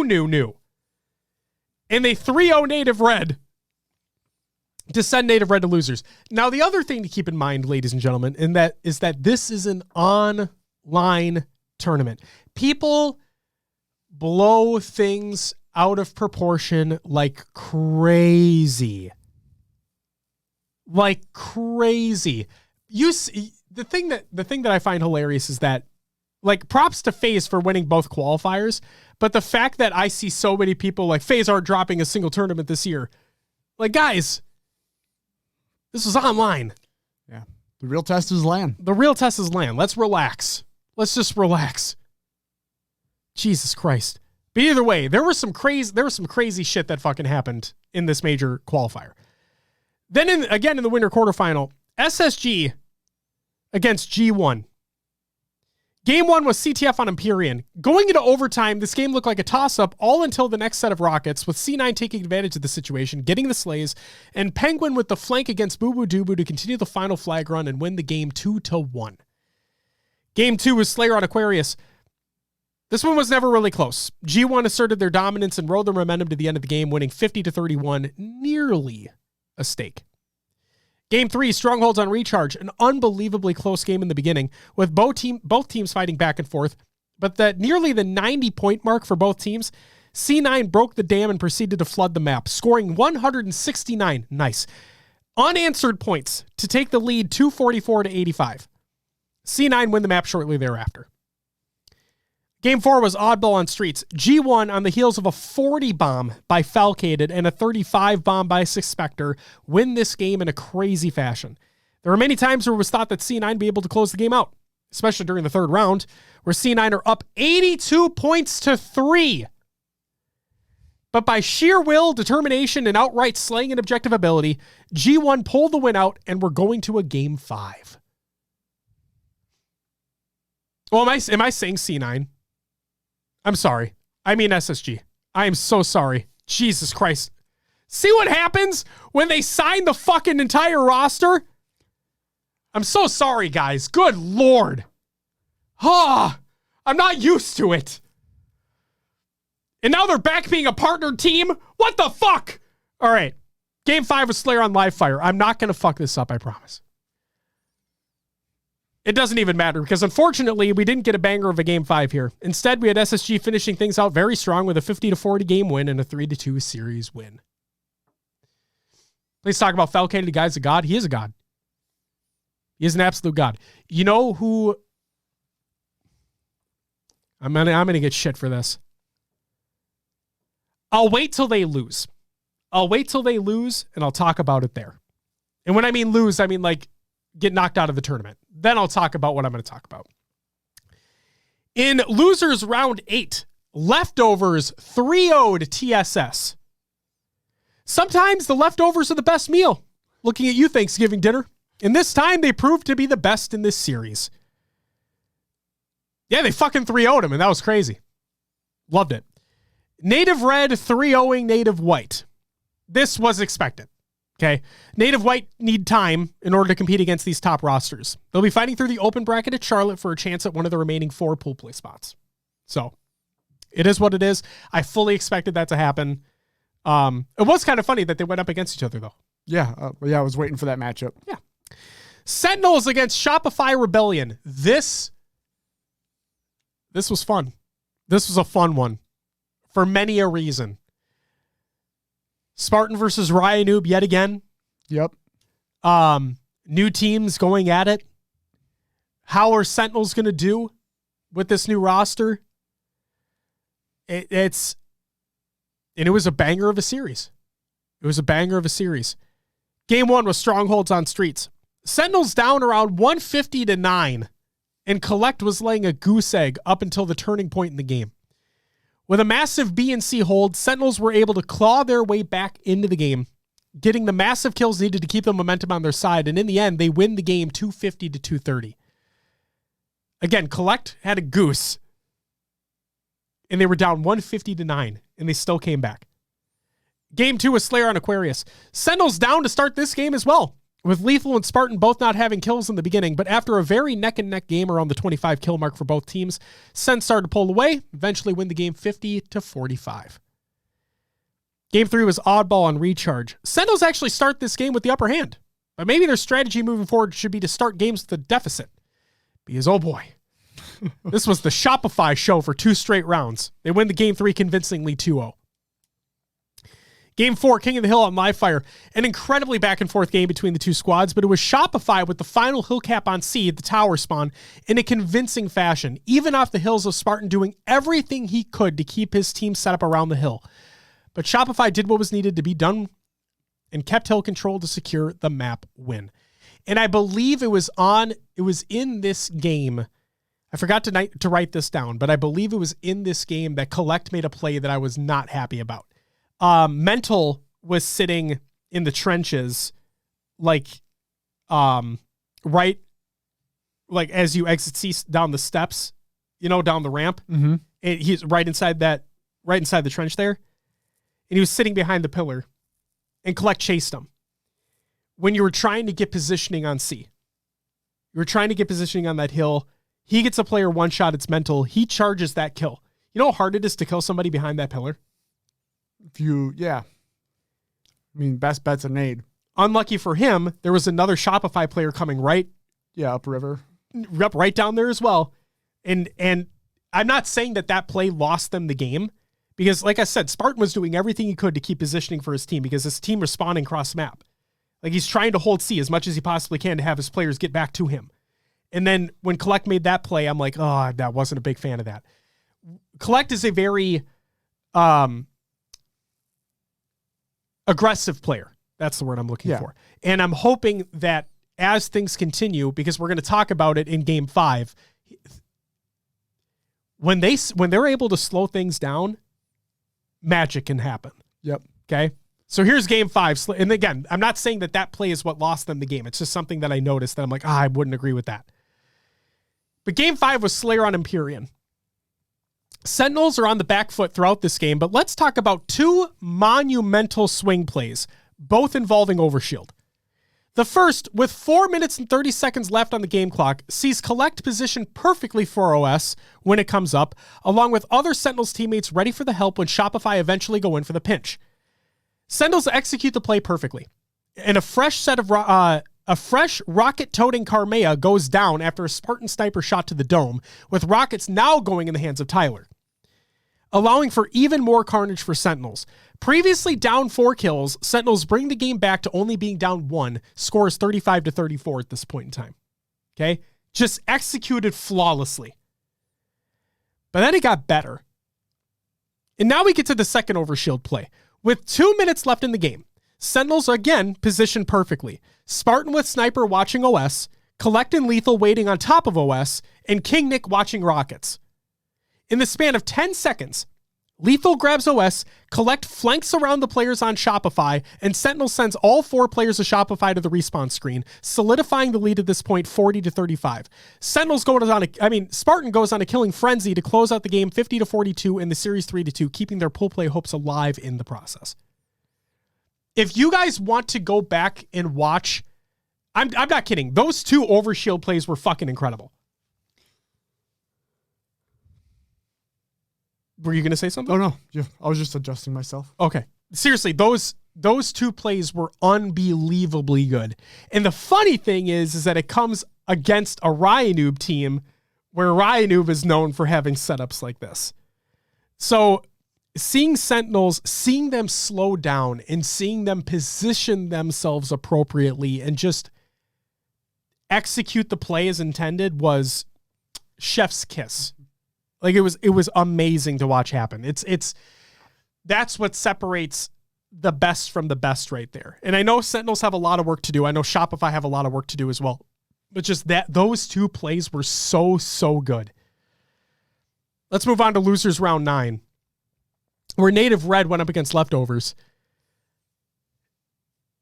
The absolute dream. A team who had just formed ahead of the open qualifier, literally calling themselves Leftovers, on the verge of making a guaranteed pool play spot for Charlotte. But unfortunately for them, the dream was crushed by the way of Native Red. I would have loved to see Leftovers win this. I thought it would be incredible because they literally just fucking formed. And people need to put some respect on fucking King and on King J's name. I'm telling you, man. If you ever watch Snakebite streams, and I know they're best friends, but like if you ever watch any of Snakebite streams, you hear how much praise how much praise PJ gives him. Like, and he was so surprised that he wasn't picked up on a team over and over and over again. And look what fucking happens when they have just a makeshift fucking team made right before the qualifiers and almost securing a fucking pool play spot. That's insane. Against Native Red, no less, who've been together forever. You know? Oh, it was awesome. It was awesome. And then G1 went up against Sentinels. Sentinels have the talent to win these types of series. Because they do. They have the talent associated with it. But unfortunately for them, there's still a lot more work to be done at the drawing board. Fortunately for them, they still won a pool play spot by the way of HCS points. So, good for them on getting that. But they don't have what it takes right now to play against a top team. Winter's semifinal, FaZe went up against Believe the Hype. Can't say this wasn't expected because it was. Believe the Hype was going to have to hit a powerhouse of a wall at some point, and it ended up being FaZe. And this one was an ass whooping. If you go back and watch the Strongholds game, it was almost 250-0. It was really close. And then Optic went up against SSG. Well, we were expecting a little more of a fight by the way of SSG, but other than the Slayer, this series wasn't even close. Optic looked to bounce back strong after the open qualifier, and SSG didn't make some adjustments. Losers round 10. Native Red went up against SSG. SSG are not looking the greatest online, but this has been the norm. Even within the first year of Infinite Esports, right? We've known that. The true test is going to be how they perform on LAN at Charlotte, which I would expect them to do well, because they always have. And then G1 went up against Believe the Hype. Believe the Hype's run stopped short by the way of G1, but regardless, they secure themselves a Charlotte pool play spot and have the opportunity to really turn some heads at the major. Winners final. FaZe went up against Optic. FaZe make an absolute statement in this series, sending Optic to the losers bracket and continuing their dominance from the open qualifier. They just keep it going. Nothing really to say there. Yeah. Losers semifinal. G1 went up against Native Red. Native Red poised themselves for the reverse sweep and to continue within the qualifier, but G1 make quick work of them at game 5. Slayer on live fire, 50-29, and the stake to go along with it. Loser final. Optic against G1. Game 1 was CTF on Aquarius. To overtime or not to overtime? That is the question. And G1 say, nah, man, fuck that shit, and proceed to outslay the spawning Optic players, getting the final capture of the game and winning 2-1. Now, something to keep in mind during this game is that Boo Boo Doo got some bagging in at the end. Okay. Let's see if that comes back to bite him in the ass. Survey says yes. Yes, it will. Game 2 was Slayer on Streets. Yet another close game for these teams, but it's G1 coming in clutch with the map 50-46. G1 are looking strong against the reigning world champions, regardless of this being an online tournament. Optic will need to complete the reverse sweep if they want to get back into that grand final spot. And oh boy, do they. Game 3, Strongholds on recharge, and so it begins. Optic wake up and take the map 250-218. And another close one. Game 4, Oddball on live fire. First round, G1 dominance. Second round, Optic dominance. Third round, G1 KO. They got annihilated. And then game 5 was Slayer on Empyrean. This is fun. Remember when we asked whether Boo Boo bagging in game 1? Also, I want to rename him to Boo Boo Baggins. All right. That's good, right? Yeah, that's yeah. Boo Boo Baggins. Remember when we asked whether Boo Boo bagging in game 1 would come to bite him in the ass? Well, yep, it did. Now, did Boo Boo have the most assists on his team with 9? Absolutely. But did he also proceed to go 2-10 in the 50-35 loss? Yep, he did that too. Optic complete the reverse sweep and knock G1 out of the qualifier. So, I said I was going to bring it up when they were knocked out of the qualifier. I have a worry for G1. And my worry is their star. Now, granted, they're all great players, but my worry is for Boo Boo Doo Boo. My worry is for Jesse on that team. Why do you say that? Inconsistency. I understand completely that stats are not everything, okay? Stats do not mean everything. I know that. But when I watch him, he either has great games, terrible games. Like, it's just a consistency thing for me. Now, granted, this is all online, right? Yeah. Something could definitely change when they get on LAN.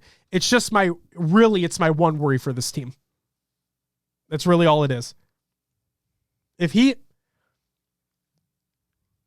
I just want to know, I just want to see him be more consistent. Because if he can be more consistent in his play, like not go, and I understand he had 9 assists that game. He had the most assists out of anybody on his team. They lost 50-35. He went 2-10.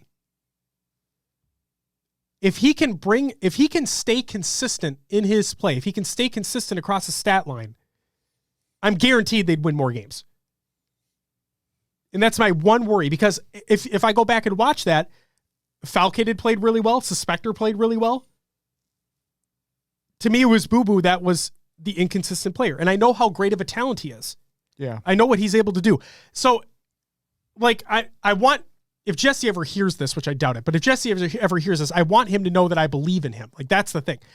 Jesse, I believe in you to do great things. I truly believe you can do great things. One of the things that I talk about on the show all the time is the picture of you staying behind and practicing.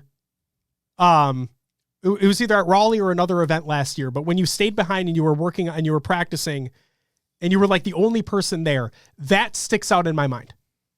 That sticks out in my mind because that means that you truly want to go for it and you have the passion and you have the will to do something amazing. I just want you to be more consistent. That's all I want. That's all I want. Have we talked about Believe the Hype? Yeah, technically. I hope that they do good things. I think LAN's going to be the telling point for them because online is one thing. LAN's a complete other thing. We'll have to wait and see. But good for them on getting that pool play spot. That's fucking awesome. Yeah, it's huge. Grand Finals. FaZe against Optic. Again. Game 1 was Strongholds on live fire. With the score of 240-145, this was Optic's game to lose. And oh boy, did they almost do just that, allowing FaZe to reach the 231 point mark before putting the finishing touches on the game to win 250-231. Renegades' 36-21 performance just wasn't enough to put the nail in Optic's coffin for game 1. Winkler with the resub. Thank you so much. You get a woo! Greatly appreciated. Game 2, Slayer on Empyrean. Look, we all know that the pros are not fans of the Slayer game type, especially when playing on Empyrean. But regardless of the slower pace of the game, setups reign supreme and lead to some incredibly exciting moments. And this game featured many of those moments. But it was the 45-40 lead by FaZe with 2 minutes left in the game, rockets in the hands of FaZe, OS in the hands of Optic, that made everything change. The clock ticking and down by 5 kills, Optic had to do something, and fast. Trippy with OS and all of Optic around Sword, now Heatwave, technically. They make their push to FaZe's tower, take down Frosty, who had Sniper, and proceeded to take down the remaining players around their training.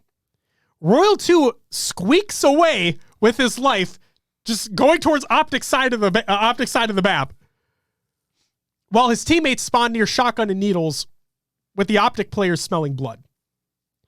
Unfortunately for Optic, the collapse didn't go entirely as intended, with kills being traded back and forth when that's the last thing that you want when FaZe only need a few more kills to win the game.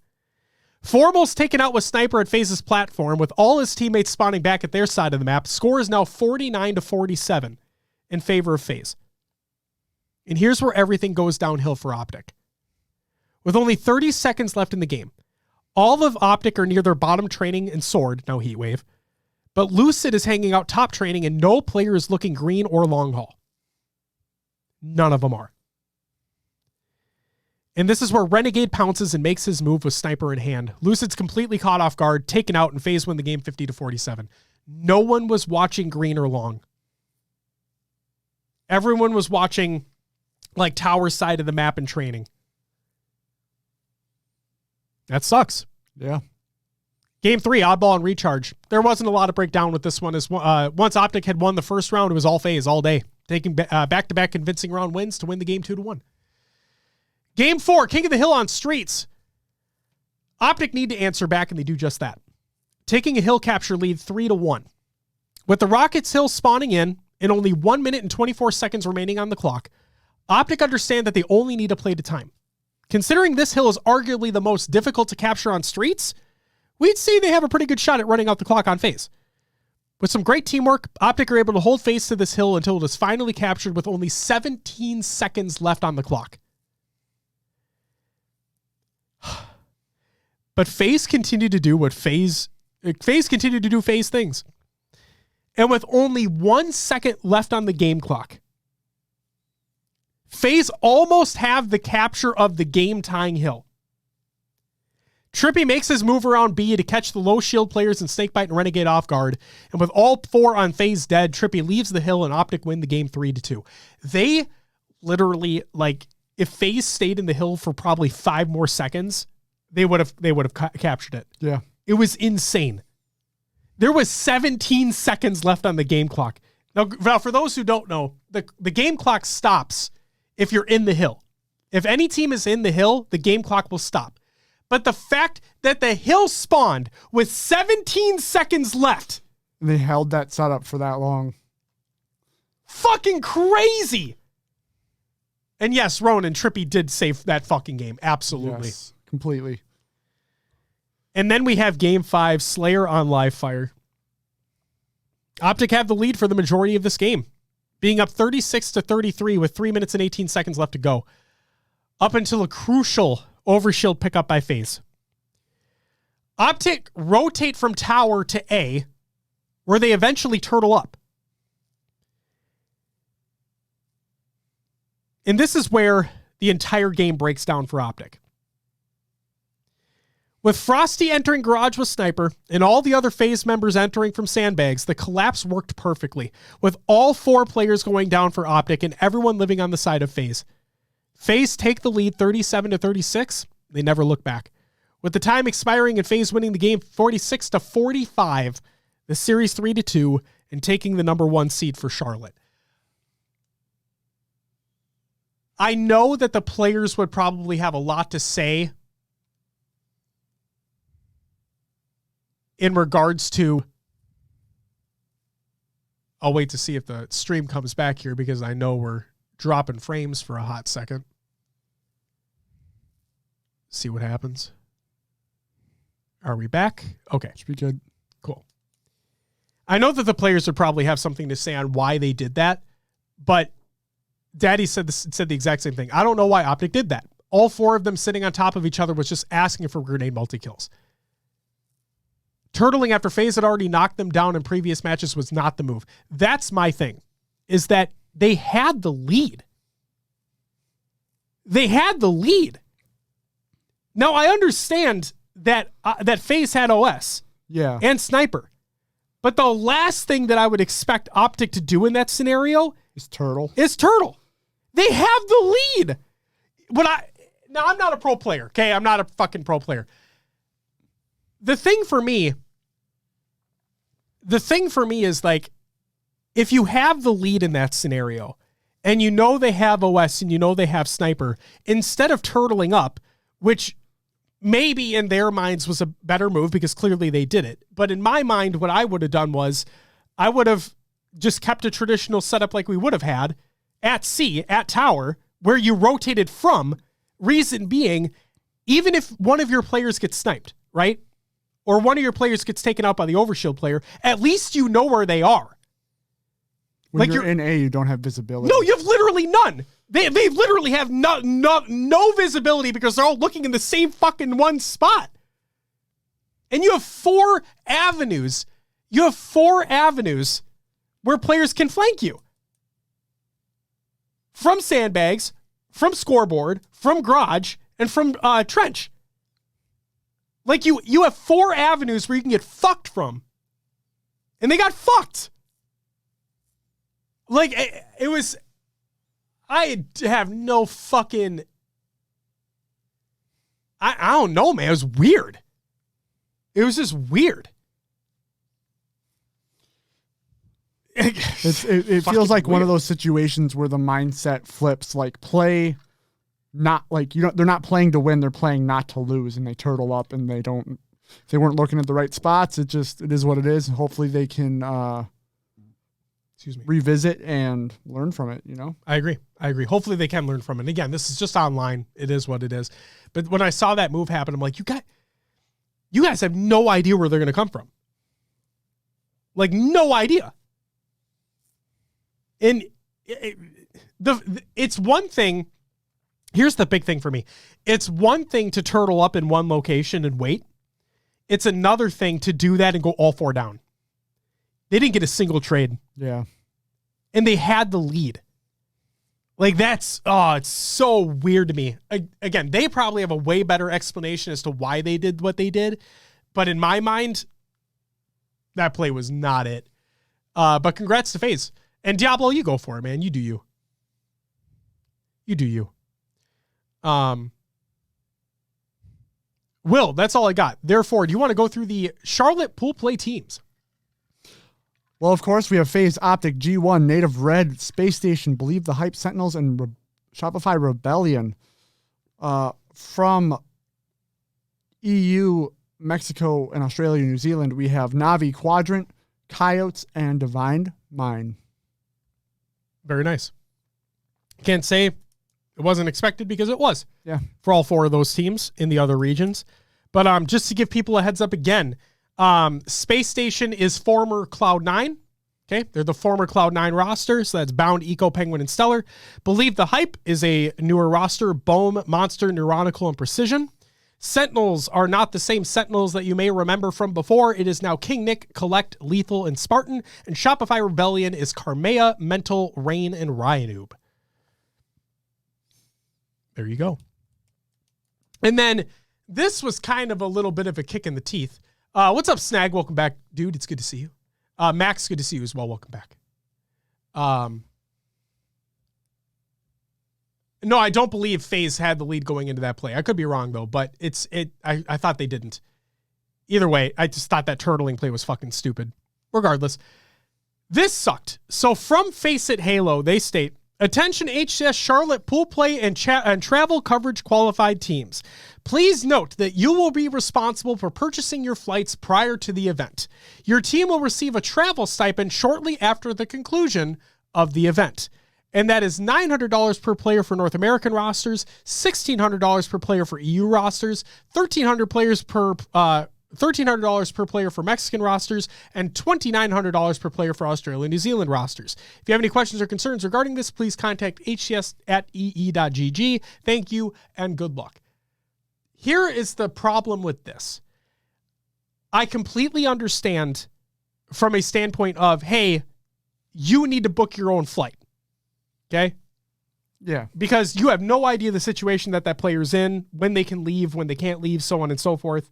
Whatever. Have them book their own flight. Have them deal with that. Cool.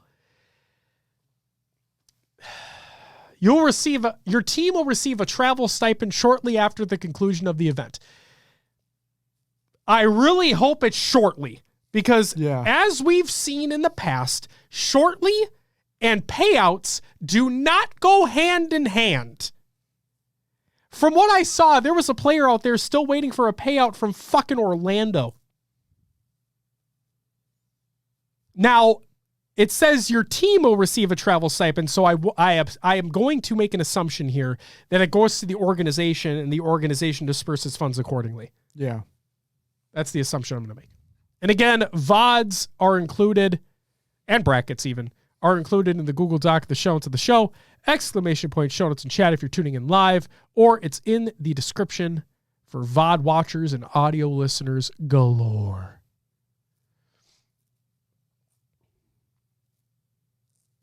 Indra, I agree.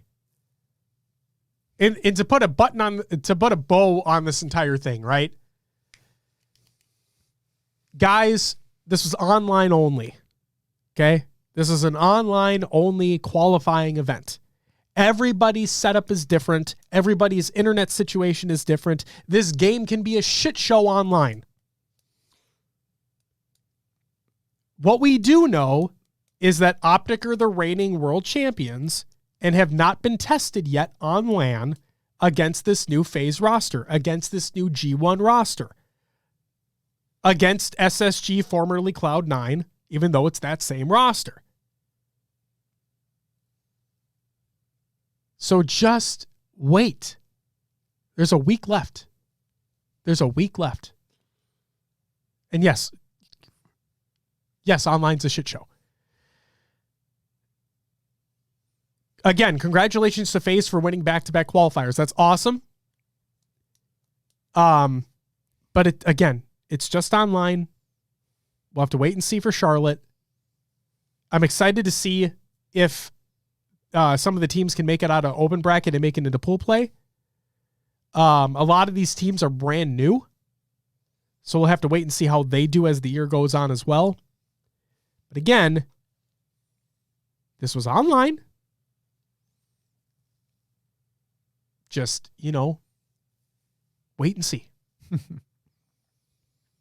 Will, it's time for some regular news. Noble Intention launch event. Once upon a time, this is by 343. Once upon a time, there were to be 7 members of Noble Team, the 7 Samurai, the Magnificent 7, but 2 of them didn't make it into Halo Reach. Tom A293 perished in the aforementioned game's live-action Deliver Hope trailer, blowing up a Covenant vessel from the inside with a tactical nuke. Rosenda A344 remained an obscure background fiction, cited as a potential replacement on the team for Emil A239. And now these 2 Spartans return in the Noble Intention event for Halo Infinite, along with additional Halo Reach-themed cosmetics for your Mark 5B armor core and a free 10-tier event pass to bring the winter update to a close. Alongside the event, we've also launched the Community Collection playlist, which features 4 community-made Forge maps and matchmaking: Absolution, Perilous, Salvation, and Starboard. Running from February 7th through February 21st, this limited-time event rewards you for playing however you want. Simply complete challenges and you progress the event pass, because that's the way it fucking should be. It's the way it fucking should be. Love you, Clutch. Have a great night. And then there is a Halo Winter Contention audiobook by 343 as well, so you can go listen to that later. And then, did you want to spend money on Infinite? Well, too bad. This is my Halo support. Last week, there was the Adrenal Bundle in the store. Oh, yeah, that's right. This whole thing. Yep. Players who already own an item in the Adrenal Bundle will be unable to purchase it. Attempting to purchase a bundle containing an item you own will result in an error message. And guess what? They didn't fix it. So fuck you. Ronan said, is the Plaza remake dropping in Season 3? Yes, that is the plan. Yes. Hope it's good. Hope really it's hope good it's too. good. Yeah. Also, Will. Some breaking news. Yeah, I forgot to say this earlier in the show. Let me find it real quick. Tashi said that the team is aware of the flag juggling shit, and they're looking into it, and they'll update when they have more info. Cool. Hopefully that's quick fix. Hopefully, but who fucking knows, man? Can hope. It's Halo Infinite. It's Halo Infinite. You never know. Yeah. Oh, I guess we do have technically breaking news. I'll just say this real quick. The travel coverage secured teams for Charlotte include TSS, Leftovers, Wreckers, Flying Dutchman, Mind Freak Blue, Men of Halo, and 6 Karma. So TSS and Leftovers from North America, Wreckers, Flying Dutchman from EU, Mind Freak Blue and Men of Halo from Australia and New Zealand, and 6 Karma from Mexico, Latin America. There you go.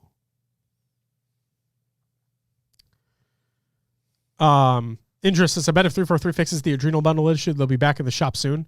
I doubt they'll even fix it, to be honest. The funny thing to me is that they didn't say they were going to, and like the joke is they want money, so you'd think like something in the shop would be fixed right away. Right. But they didn't fix it, so I have no fucking idea, man. I don't think they will, to be honest with you. It sucks, though, because I do wish that we were able to get all those weapon skins. So it's kind of shitty that if you qualify, you have to buy your own tickets and wait for a stipend. Yep. Well, Tools, the thing that I said is that I agree with the having the players have to buy their flights because we don't know, and they as in the organizers don't know all the situations that those players may or may not be in, like times that they're able to leave, so on and so forth, the airlines themselves, whatever it is. So I think it's fine to put the power into the players' hands to secure their travel coverage. I'm worried about the wait. I'm worried about the wait to get that stipend. Because Tools, you and I, and everybody knows, they may say soon, but what the fuck does that actually mean? Paladin, no. No, they do not. Scuff does not have a booth. Battle Beaver does not have a booth. They do not sell controllers there. Optic and FaZe may or may not have like 1 or 2 for giveaways. Space Station may have a Scuff for a giveaway, but they don't have at least for year 1 of HCS, they haven't had like a Scuff vendor where you can go buy a Scuff controller from the event, or a Battle Beaver vendor where you can go buy a Battle Beaver controller from the event. Rengar says they used to. I bought my first Battle Beaver at UGC St. Louis. Is that St. Louis? I believe. It'd be really fucking cool if they did. I have elites, and I just always wanted to try a Scuff, even though I've heard that they're not great. But like, I'd like to go. I would love to be able to go to an HCS event this year, walk up to an Optic booth and be like, I would like to buy your Scuff, please. You know? Just have it be an easy thing, not have to wait for shipping. Just have it right there and then just pick it up. Think SSG Shop had custom controllers you could buy? I think they were giving them away. I don't think you could buy them. I think they were giving them away. So, new Scuff Instinct Pro is amazing. I'm now using it over Battle Beaver, especially now that Best Buy has them. Good to know. Good to know.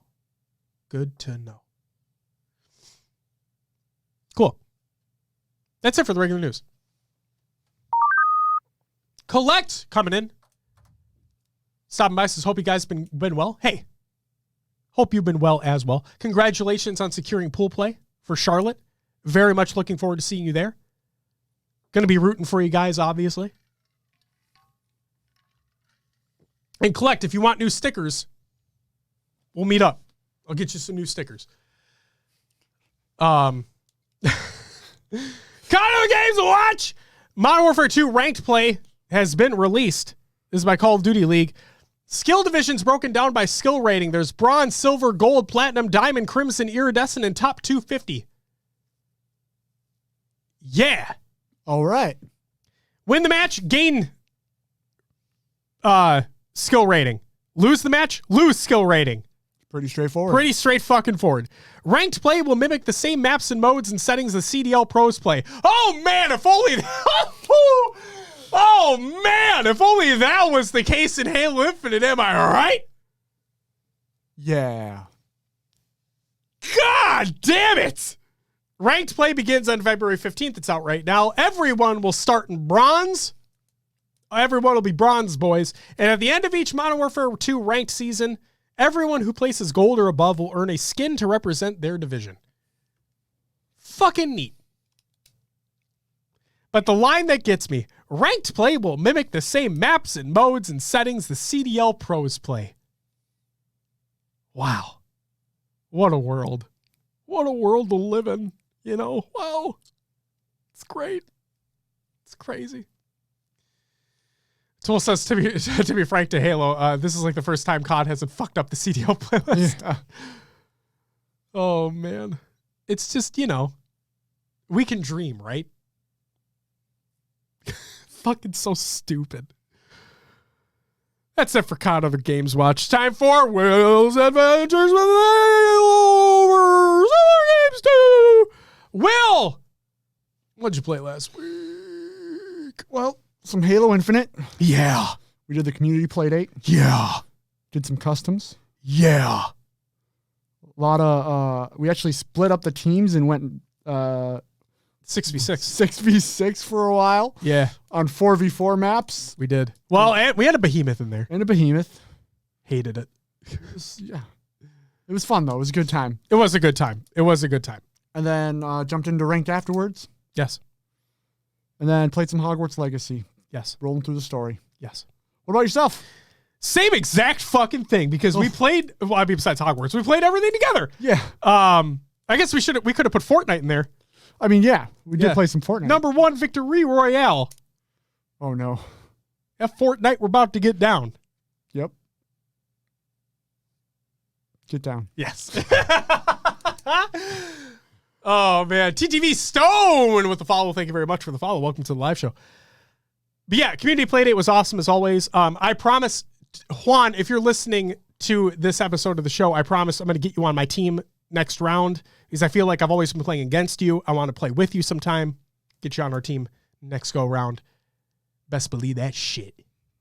If 343 can work out the stability issues on Forge maps, I'd love to see Forge remakes worked into standard matchmaking, to be honest. That's a big if, though. I mean, hey, they literally did that for Halo 5, where they're like, dev-made maps? Fuck that! Here's some Forge! Yeah! Tools Fortnite actually looks awesome. I'm just going to come out and say it. I had fun. I had a lot of fun. Guys, we'll shout out the Patreon later, but I truly, truly mean this right now. Yeah. If you are a patron at the semi-pro and higher tiers, we do a monthly segment called Pro Talk Plays where we play a game together. We played Fortnite for February, and Will did some unbelievable editing work that had me dying laughing. And the only hint I'm going to give is number 1 victory royale.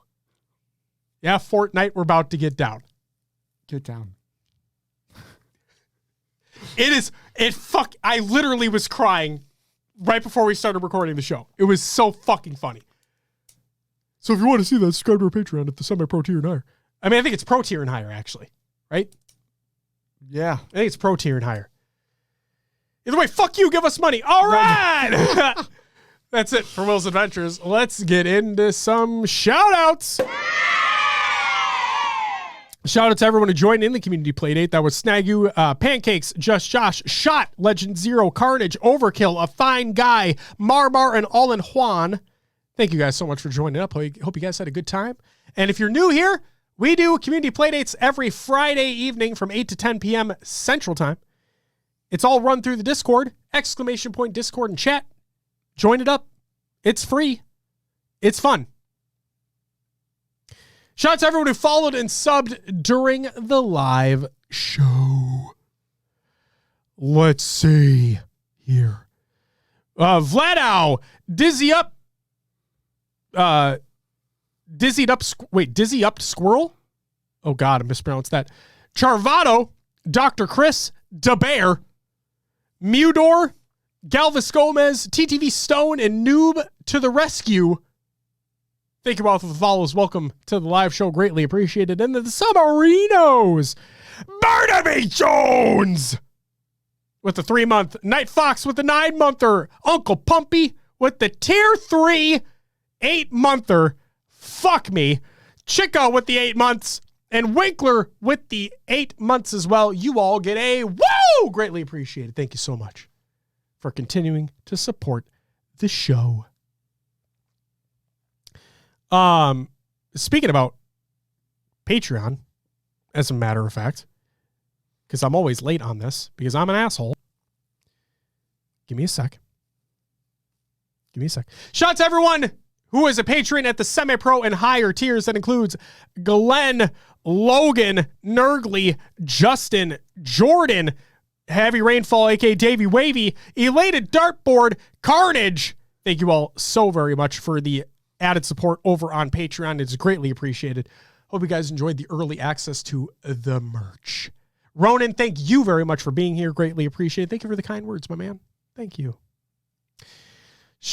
Happy belated birthday to Carnage, Maddie Rums, Lottie, Nessity, and Hex. Also, fuck you, Maddie. And it was Carnage's birthday on Community Playdate Day. Oh, was it? Yeah, it was. You didn't even say anything. Yup. I'm like, fuck you. All right, man. Yeah. So happy belated birthday to all of you guys. And then finally, a huge, huge shout out to the entire LVT team and the Face It admins for running the entire Charlotte Qualifier show for 4 days in a fucking row. Saturday, Sunday, Monday, Tuesday, through the Super Bowl, through Valentine's Day. And another thing to note is and I actually asked Tools about this after the fact because I thought I heard it, and it's true. And another thing to note is the inclusion of metal sound bites as they occurred during the broadcast. Shout out Louis for including these during the show, and know that they do not go unnoticed. So if you pay attention, sometimes like a player would get a snipe, and you know how the announcer doesn't say snipe, right? Yeah. But he has a sound bite of that happening, and so he would play it if it happened during the broadcast. Just stuff like that. It was really, really cool. It was really, really cool. Indra, oh my God, okay. It's not his fucking birthday. Good Lord. Wait, that was them? That was them. That was them. I asked Tools about it. I'm like, this may be a dumb question, but did you guys do that? He's like, yeah. I'm like, it's fucking awesome. Yeah, it's pretty sweet. It's fucking awesome. Oh, yeah. Community creations time. Halo memes, Halo memes every day. Reddit.com/r/Halo memes. Check them out. Sentinel's Halo Argyle callouts by Spartan. Check that video out. How to Ninja Know Your Roots, episode 2 by the HCS. I'm looking forward to HCS Charlotte and the food. It's a travel guide by the legendary C4. Shout out Corey. And the HCS Coach of the Year Hoaxer G1 Staff Spotlight by G1. Check out all the videos. Google Doc of the show to the show. It's all there. It's all there. And yes, Tools, like we said, shout out Louis. Shout out Brendan. Shout him out. Will, it's all I got. For those wondering, you may be asking yourself, but Josh, what the fuck? I thought this episode you were going to go through preseason predictions for the entire year. Well, guess what? I didn't have time. Okay, that's next week. I promise. Because, Will, I'm going to beat you to it. Next week, we have our HCS Major Charlotte preview. And yes, finally, our too early to tell predictions for the entire year. It's happening. I promise. We have an outline ready to go. We will have our predictions. We won't show them to each other. We'll have them separated. We'll have them printed out, ready to go for next week's show, as long as the HCS Charlotte Major preview. It's going to be a good time. We'll run down how things are going to happen for the event. Very excited. It's going to be a fun time. Will, if you would do me a favor and plug this bitch. All right. If you want to support us on Patreon, we have one of those. Go to patreon.com/HCS Pro Talk. Doing some extra content over there. Some, like Josh said, Pro Talk plays. Some video content, some audio content, extra show. So excited for you guys to see all of that. We just launched our merch store today. So HCS Pro Talk /shop.fourthwall.com. We're wearing the hoodies. We showed stuff off early in the show. If you're catching us late, go check out the VOD to see some of the new merch. And as always, you can find us on your favorite podcast services. Just search for HCS Pro Talk. We're on iTunes, Podbean, Stitcher, Spotify, and others as well, like Josh's favorite. Pocket Cast, not an ad. Join the Discord, join the community discussion. Link is provided in the Google Doc of the show notes of the show. Lots of great community conversation going on over there. That's where the community playdates are hosted. So go check out the Discord. Go follow us on Twitter if you want to stay up to date. Twitter.com/HCS Pro Talk. We have an Instagram and Facebook. Barely use those, but they're there. YouTube.com/HCS Pro Talk for VODs, interview series, anything else we're doing, any other videos, go up there. Check it out. Check it out. If you're listening and want to watch us live, we're live on Twitch at twitch.tv/HCS Pro Talk. I was just going to roll right into it. Normally Monday at 7 p.m. Central Time. We moved this week due to the qualifiers going on. Yes. Did not want to interfere with that. Go to hcsprotalk.com, but it'll actually send you to the fine folks over at Podcast Evolve. And it's evolvedhalo.com. Your home for Halo. They have great shows such as Podcast Evolve, Mission Debrief, Halo TV Plus Book Club, Builds with Blocks, Halo Headlines, and Halo Gear Guide. And we have our own little section over there as well. So that's why protalk.com now sends you there. We do. Wonderful people, wonderful content being created over there. Go check out evolvedhalo.com. They're pretty cool. Very cool. Pretty neat. Pretty neat. How neat is that? That's all I got, Josh. Sweet. Just again, real quick, the merch store is live, but if you want to get in on the Charlotte exclusive merchandise, which I am showing briefly right now on the screen, we have that shirt. We have this shirt. It's embroidered. This logo is embroidered. We have other shit coming as well. The Charlotte line goes live on Friday next week. Stay tuned. It's going to be great. Pick some up if you want to, or don't. That's fine too. These hoodies are fucking fire. I'm a big fan of this one. Yes. Ladies and gentlemen, that's going to do it for episode 274 of HCS Pro Talk. If you are tuning in live, we're going to go rate up the Halo Rec League channel because they are doing some matches over there, and we love them. Shout out Shio. So that's going to do it for us. We'll see you next week for our Charlotte preview and our too early to tell preseason predictions. Yes, we're finally going to fucking do them, I promise. No more fucking around. We're doing it. You can hold me to it. I promise. Ladies and gentlemen, we'll see you next week. But until then,